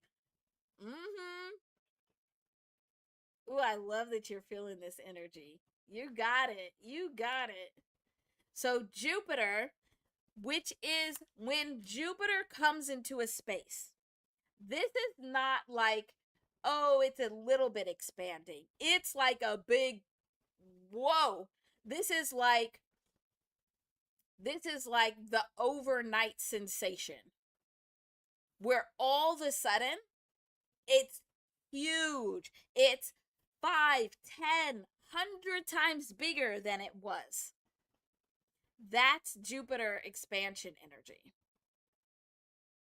And it's in the space of creativity. So everybody is getting a huge expansion in their areas of creativity. Now, if you've been on your grind and been creating up to this point, this expansion can be bigger because you've already created the space for your creativity to expand and to increase. We have seen this with our dear Quality. It's not a coincidence that all that has happened with him going viral and being able to get his creativity out into the world in a very big way happened right at the end of June and into July. That's when Jupiter moved into Leo. And in the hip hop space, we would expect to see more of these huge expansions. Because here is Leo. Where is Leo? Here is Leo. I don't know why I said it like that, but we'll go with it. Here's Leo.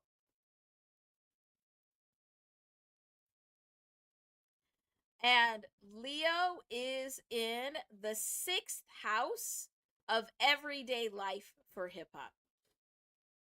Daily life and health.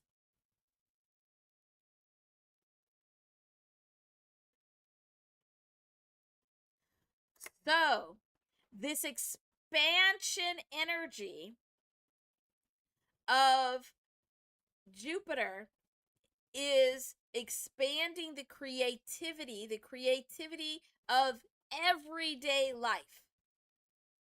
Like every day is expansive in creativity for hip hop. And that expansive energy goes towards the health of hip hop. So again, with its healing, it's been on this healing journey of having to recognize and heal its wounds. And now here comes Jupiter blessing it with this big, huge energy in its space of health. Also, hip hop has its sun. Oh my gosh. Right here in Leo also. So, the sun is the mind, how the mind works, the thinking. And so the mind space is getting a huge expansion of creativity also. Isn't that cool? That's, I think, super exciting. Super, super exciting. Also, right here on the edge of Leo, so right here, this is Mercury. This is how hip hop communicates. And it's in Leo also. So not only is it getting this big, huge energy in its social communication space over here in Gemini from Uranus, where revolutions will happen from its communication, but it also is getting an enhancement of its communication. And that's what hip hop does. It's like, this is huge. And all of this is happening. These planets are in these signs for most of the time that hip hop is in that space of legacy building, in the space of sharing its wisdom. So as it's moving into sharing its wisdom, it's getting all of these activations in communication, in its creativity, in its spirituality. It's amazing. It's amazing. I'm so glad we got to look at this and talk about this today, because it really is amazing. I'm very excited about what we are going to see from hip hop in the coming years. And it's very exciting to be able to see that it's already starting to make these shifts and transitions into wisdom, because hip hop has a beautiful legacy that is going to begin to be solidified as it builds. It has so much to offer, and that's so exciting to be able to see that happening.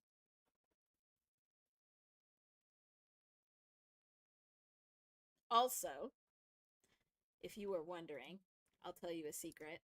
I actually already put it out there on a post. Um, but if a very special someone were to come out with a new album this year,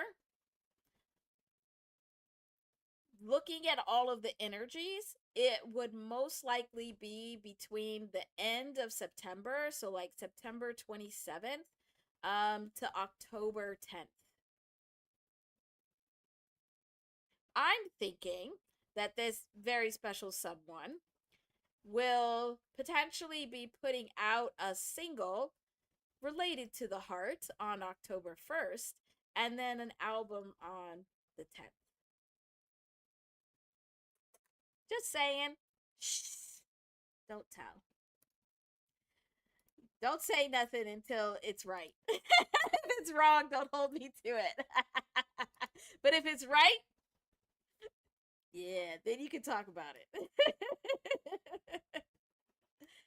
Oh gosh, that's funny. I crack myself up.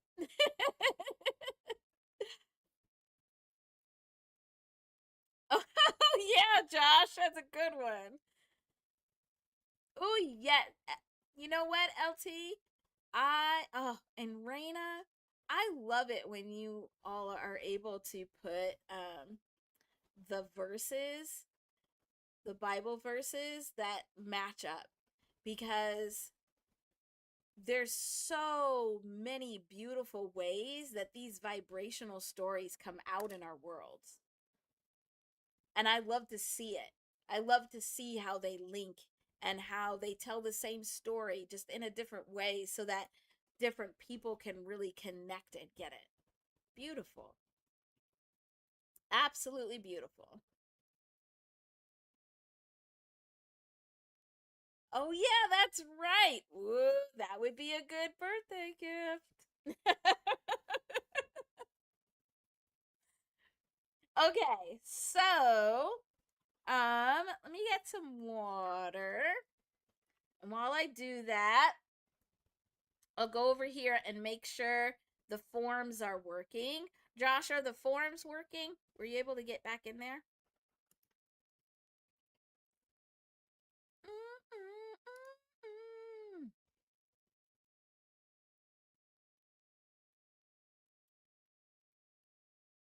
Mm, love it.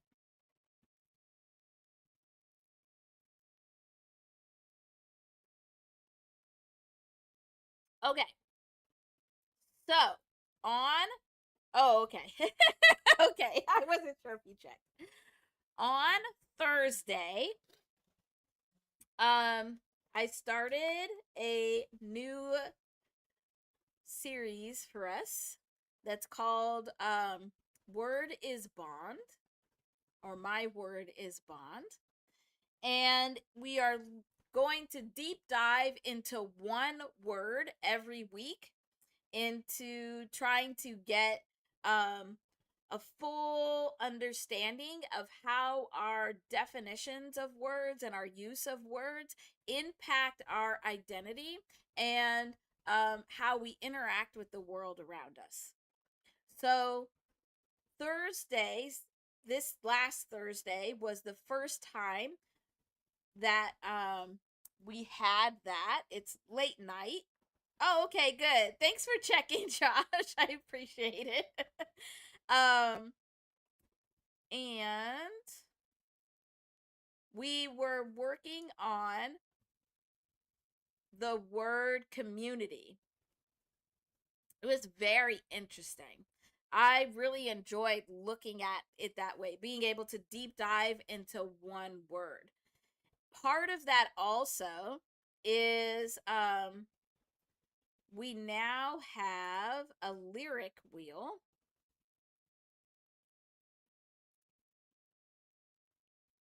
Here it is, where if you go to my link tree, at the top you'll see a form that says community. It says my word is bond community, and it's where we collect all of the lyrics, the bars, the songs that relate to that word.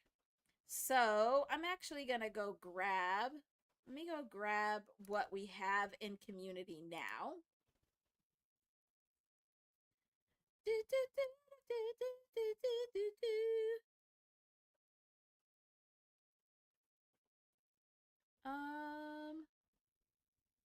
Let me do this.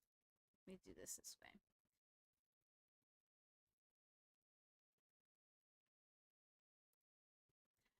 So you can go in there right now and you can continue to add any of your lyrics, any of the bars, and it can be for hip hop. We focus on hip hop around here, but you can put for any song. So any song, any lyric that relates to the word of the week, you can use. So let me put in what we have right now. So there we go. So we loaded this up.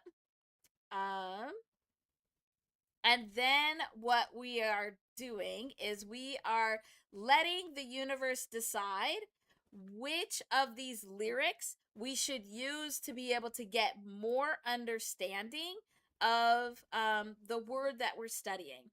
So we were studying community. And so then when we spin this wheel, now, oh, look, it's Slay Queens. We get one of the lyrics that was put in here to be able to discuss. And we discuss 2 or 3 of these depending on how much time we have. So you can still go and put in any of your lyrics that you would like to include in this one. So this one is for community. But I've also opened up the form for this coming week, which is, let me get back to the whiteboard here. So in week 2, we're going to look at the word family. Family. And so both of those forms are open for you to be able to include any of your lyrics. You can put in as many as you want. So family is open.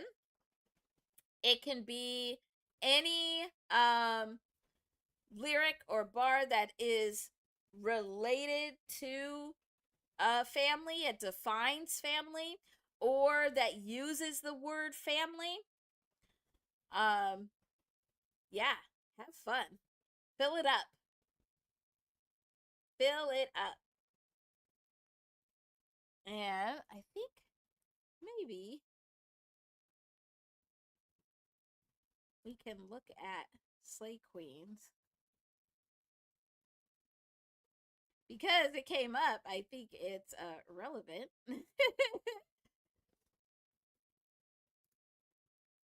Let me grab it real quick. And I could show you just an example of what we do.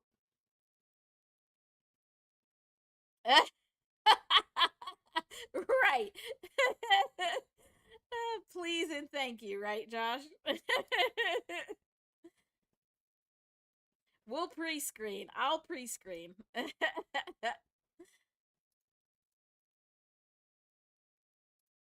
All right. So It's so funny. So then what we do, here's an example. So we spun the wheel and we got this lyric from Slay Queen.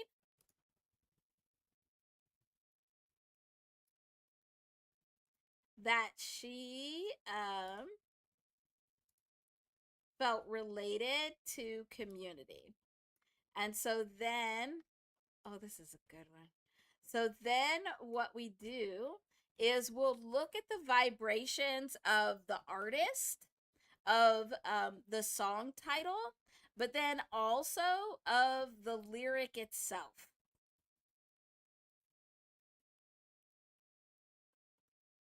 And see how it relates to our word.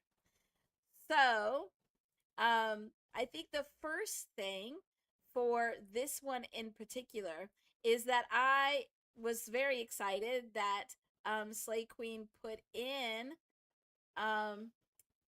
this song for XG. And so that already is opening up the space for conversation about who belongs within a community. So if we're thinking about the hip hop community, XG does rap. Some of its members do. The group loves hip hop. So do they belong in the community or don't they? So those are the types of conversations we would have.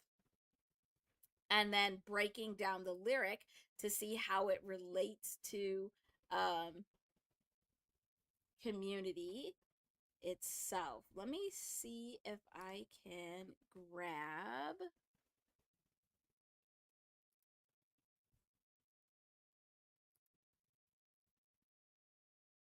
I'm going to try and grab the, yep, here we go. Grab the lyric because it's harder to see on here. So I want you to be able to see the lyric that she chose.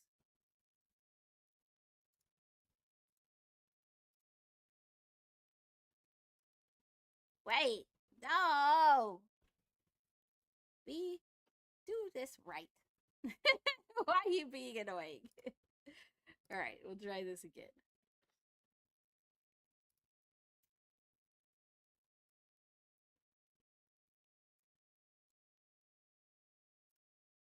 So, okay, we'll try it again. Try it again. I know. This is what I get for being too fancy. Aha, there we go.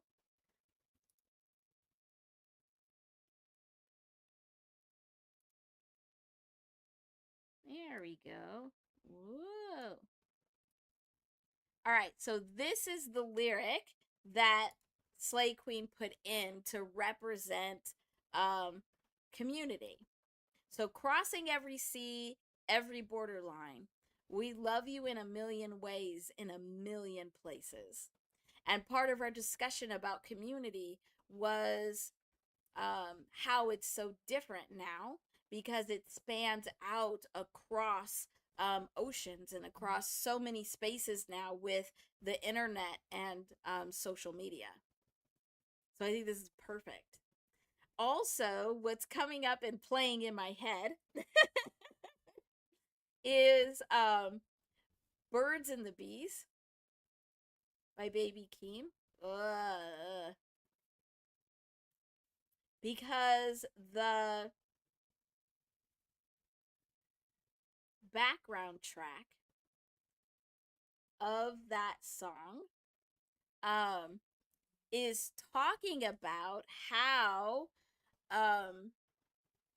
it's a woman waiting for the man to come back from sea, being out to sea and needing to come back. Yeah, honey, honey, come back to me is what's playing in the background of that song. And so there's a huge connection there with it.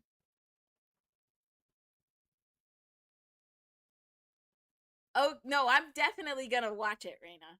For sure. For sure.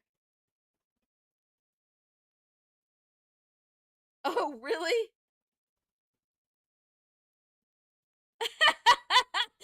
So what does it mean, Josh? I'm sure Slay Queen has helped you understand. So help us understand as well. I love this. This is amazing.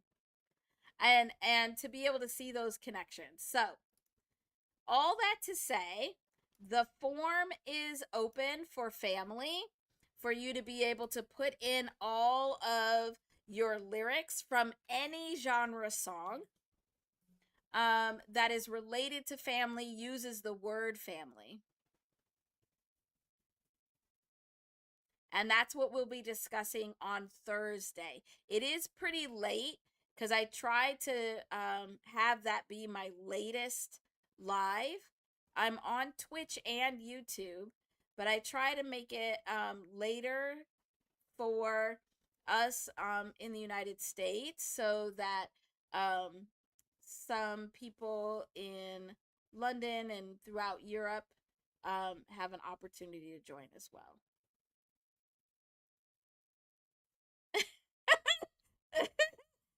Oh,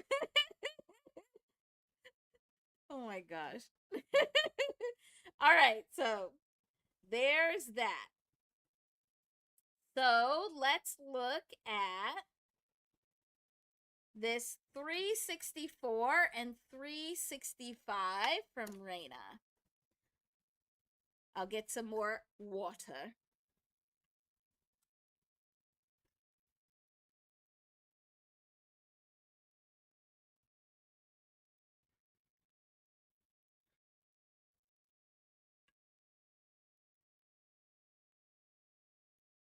Okay. And maybe on either next week, um Saturday, or maybe even on Wednesday, or both. Whatever I get from that Plato and Kendrick Lamar video, I'll bring back so we can discuss. You might have to remind me, but probably not, because it feels like there's some good stuff in there that we can really dig into.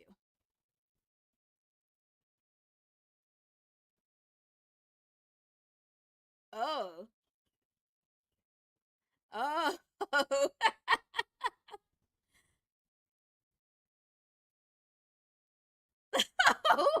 Okay, Josh. Thanks for explaining.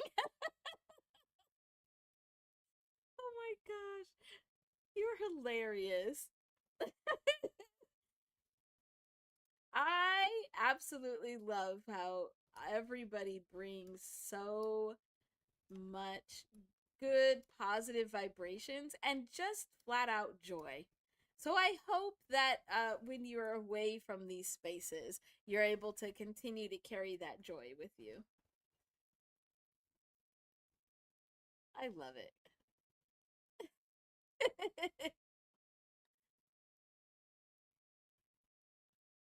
Okay. And you know what's actually interesting, Reina, that you mentioned Plato? Because again, nothing's by coincidence. I am starting a second YouTube channel. It will not be as active as this one, but it's called Vibrant Numerals for Calm. And I'm just going to go on there and read all of these old works. And the complete works of Plato is actually one that's on my list, where I'm just going to read it. And then I was hoping that on Patreon we could have deeper dive conversations about whatever I read. So I love that. Synchronicity is wonderful. All right, here we go. So we are looking at 364 and 365. And you did say that these are occurring separately, that they're not really in succession, like they don't come in together. So we're going to treat them that way.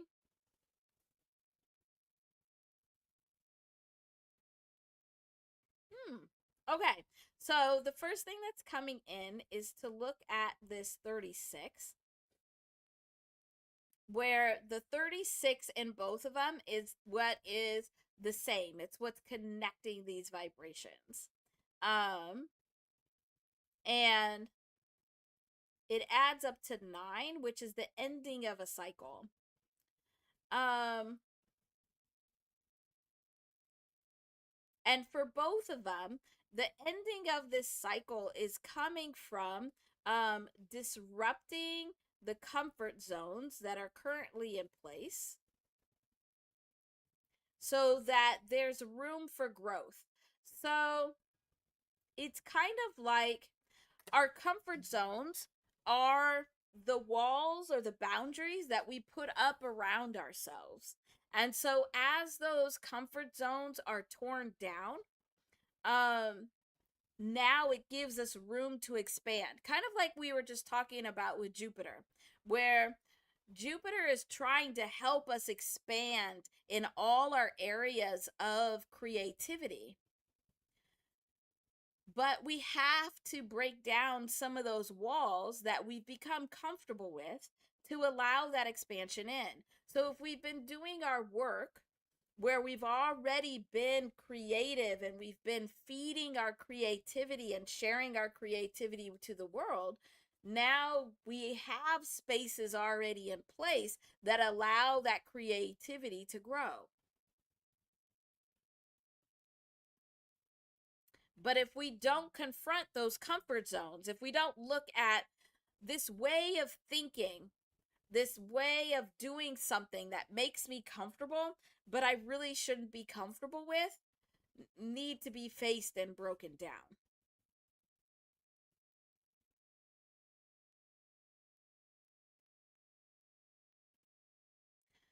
The way to be able to get to this confronting of comfort zones is happening in two different ways, because the 4 and the 5 here are the first steps to get to this 36, where the comfort zones are being broken down and growth is happening. Yes. Yep, that's coming through too, LT. Yep, absolutely. Yep, you're tapped in. You got it. So 4 is all about stability.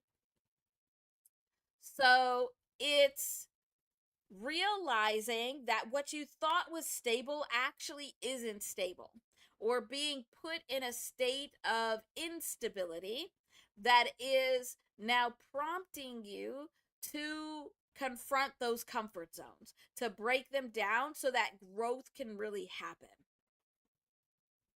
So that's on this side. On this other side, what color should I use? Okay, we'll use red. This 5 is all about change. So there's a change that has to happen to be able to change your perspective so that you can clearly see which of these comfort zones are needing to be broken down, or that you don't even realize they need to be broken down, but with this change, to give you a change in perspective, it will help you to be able to see which ones need to be broken down.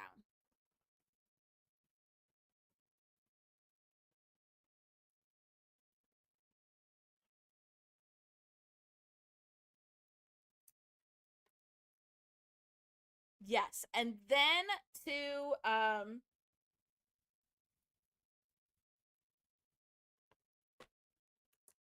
and then to LT's point, where 3 and 6 add up to 9, but also 4 and 5 add up to 9. And so what is happening here is you're getting a double dose of this message of 36 because it's really important. Like, this is something that absolutely needs to happen. And it's happening in these two different ways, where it's either through becoming unstable or this instability, so that you can actually see what comfort zones needs to be broken down. And it's coming through these changes and change in perspective. But this 4 and 5 actually add up to 9, because what actually is trying to come through, so the growth that is trying to come through, is this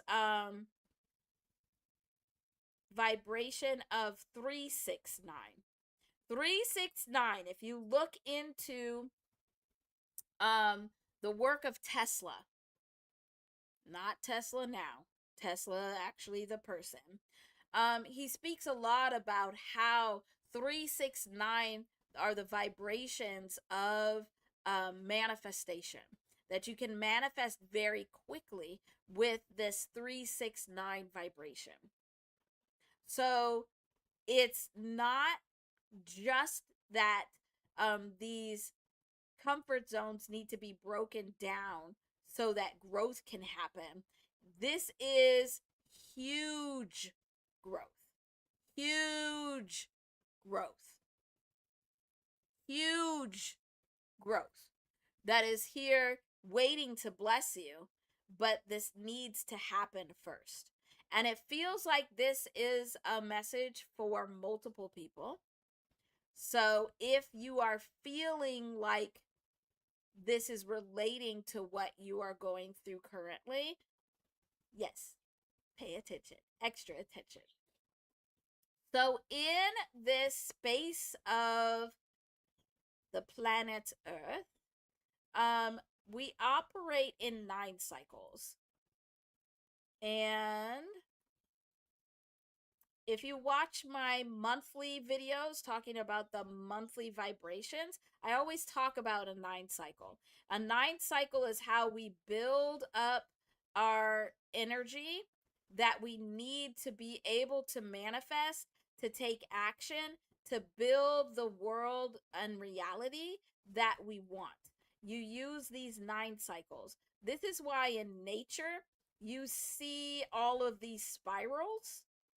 And they typically are like a 9-point spiral, because it's a 9 cycle. It's a building up of vibration to be able to manifest. And so what Nikola Tesla found was, and I have seen it work, is that you honor the whole 9 cycle. But if you focus primarily on the 3, the 6, and the 9, you can build up a lot of energy very quickly. A lot of energy that can be used for a lot of different things. From this, we have gotten, and this may be a technique that if this is resonating with you, that you'll want to do, is the 3-6-9 journaling technique. And for 3-6-9 journaling, you get a word, a phrase, a statement that represents where you want this energy to go. Where you want this energy to go. And so you get your mantra, your word, your statement, and you write it 3 times in the morning, 6 times in the afternoon, and 9 times at night. So this is a manifestation journaling technique that utilizes the wisdom of this 3-6-9 vibration. I've done this a number of times before. It is very powerful. It does work very well. it works even better if you do this technique for at least 40 days. So at least 40 days.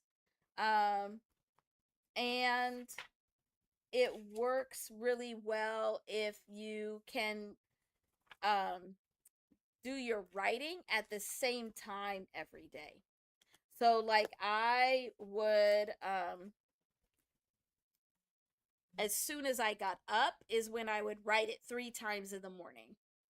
Um I would have an alarm on my phone for, I think it was at 1 o'clock, that I would write my afternoon ones. And then I would always write my evening or night ones right before I went to bed. Yeah, this is a very powerful technique.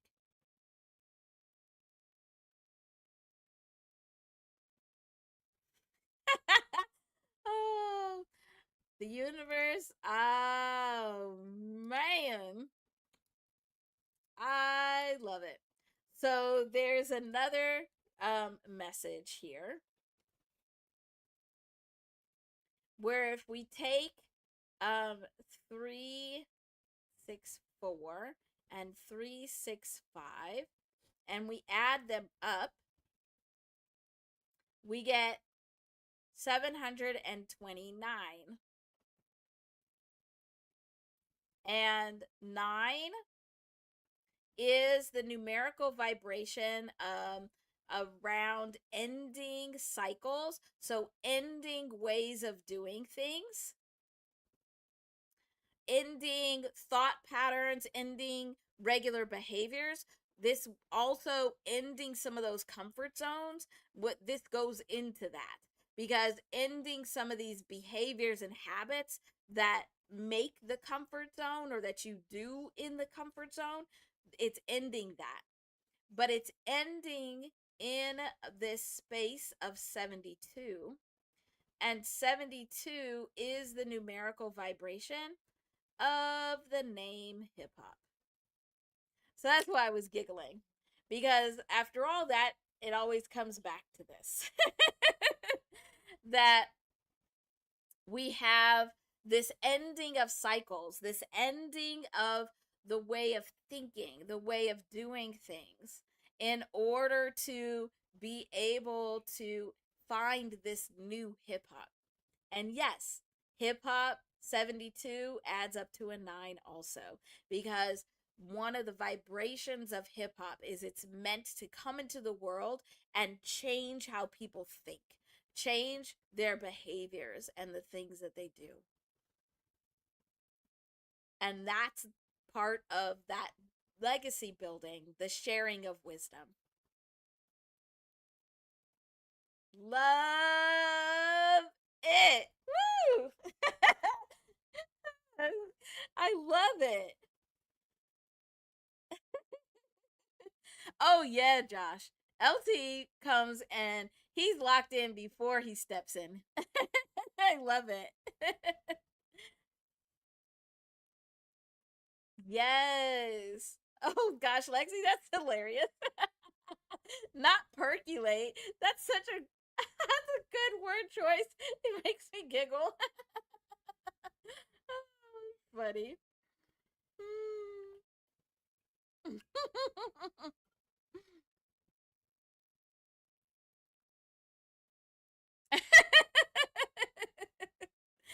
No, you always come in ready. I know, LT. Oh, this was so great. Oh, we had such a wonderful live today. Raina, did you have any other questions or anything else you wanted me to look at? Oh, oh, I just saw your other message. So maybe not. A mind blown is actually a wonderful thing. Very good. Very good thing. All right. So this has been a wonderful live. Um let's spin our wheel. and get our vibration for the week. Yeah, we get to carry out some really good vibes. Let's see.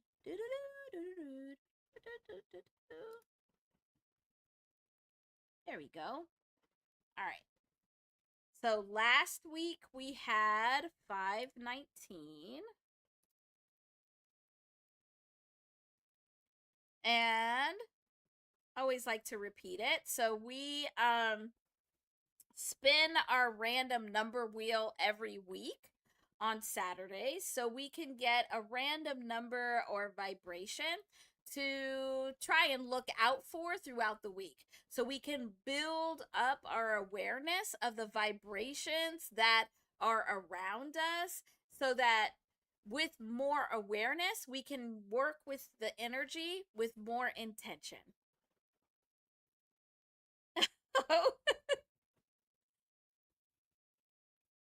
I love that. I love that, Raina. Let it seep in and process and learn from it. Beautiful. I love that. Okay, so here we go. Let's spin the wheel. Let me make sure you get caught up, because I know I've got a lag here.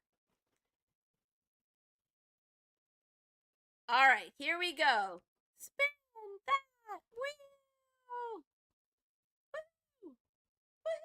Woo! Woo!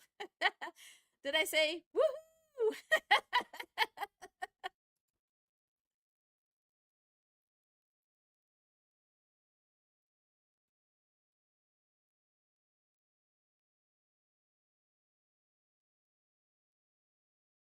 Oh, okay.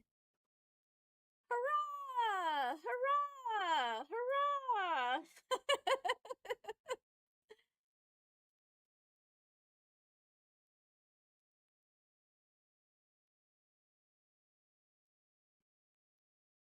All right, so 9:37.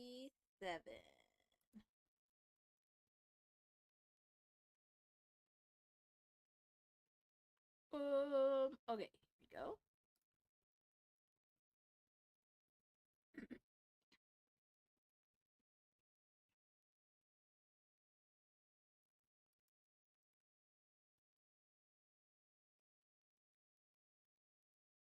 All right, here we go. Oh, I'm so glad you made it today, LT. You always add so much to the conversation. Well, everybody does. I think that's what makes this space just extra special, because the all of the vibrations added together is amazing. All right, so for this week we're looking at 9:34. We could potentially see this as a time, so 9:34, either AM or PM. So you will be wanting to look at it, look for it as a time, as well as just 9:34. So like on license plates, on receipts, on anywhere there's numbers, which is pretty much everywhere.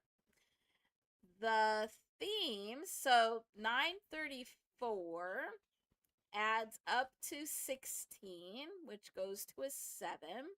So the themes we want to be looking for. Oh, okay. Hold on. I got to check something real quick.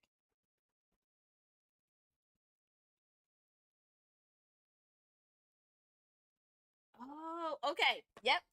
So, what we want, the themes we want to look for this week. One are these foundations, or the level of stability, where if there's a story that is playing out around foundation or stability, but it's here right in relation to this 16, where 16 in the tarot is represented by the Tower. So we have both the energy of foundation and tower here. So it's any of these discussions about the foundations of hip hop or the foundations of anything and the preparation for them to fall is one big conversation. But along with that, and it actually does relate really well, 93 is the numerical vibration of the name of the planet Saturn.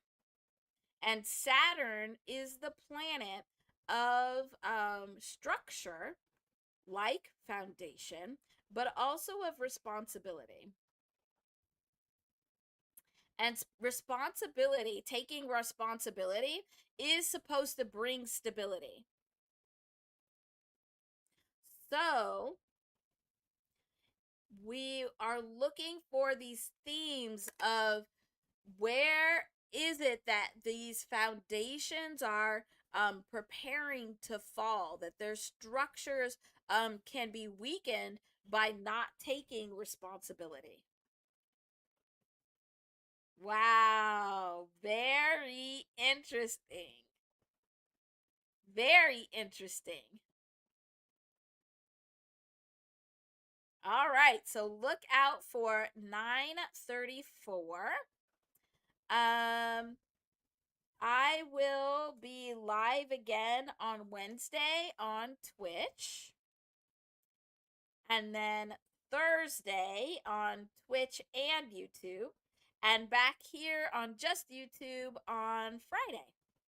Trying to add some variety so we get a lot of really good conversations, but also so that different people are able to tap into these vibrations in different ways.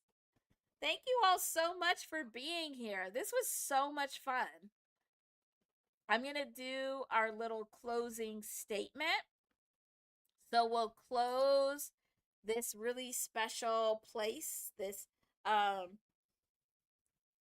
vibrational setting, with this closing statement. Please apply the vibrational healing you take with you and come back soon for another healing dose. Always remember, I see you, I hear you, I feel you. You are love, you are healing, you are whole. Thank you so much for being here. This was absolutely amazing and wonderful. If you didn't hit that like button on the way in, please hit it on the way out. And hopefully I will see you all soon. Thank you so much. Have a great rest of your weekend.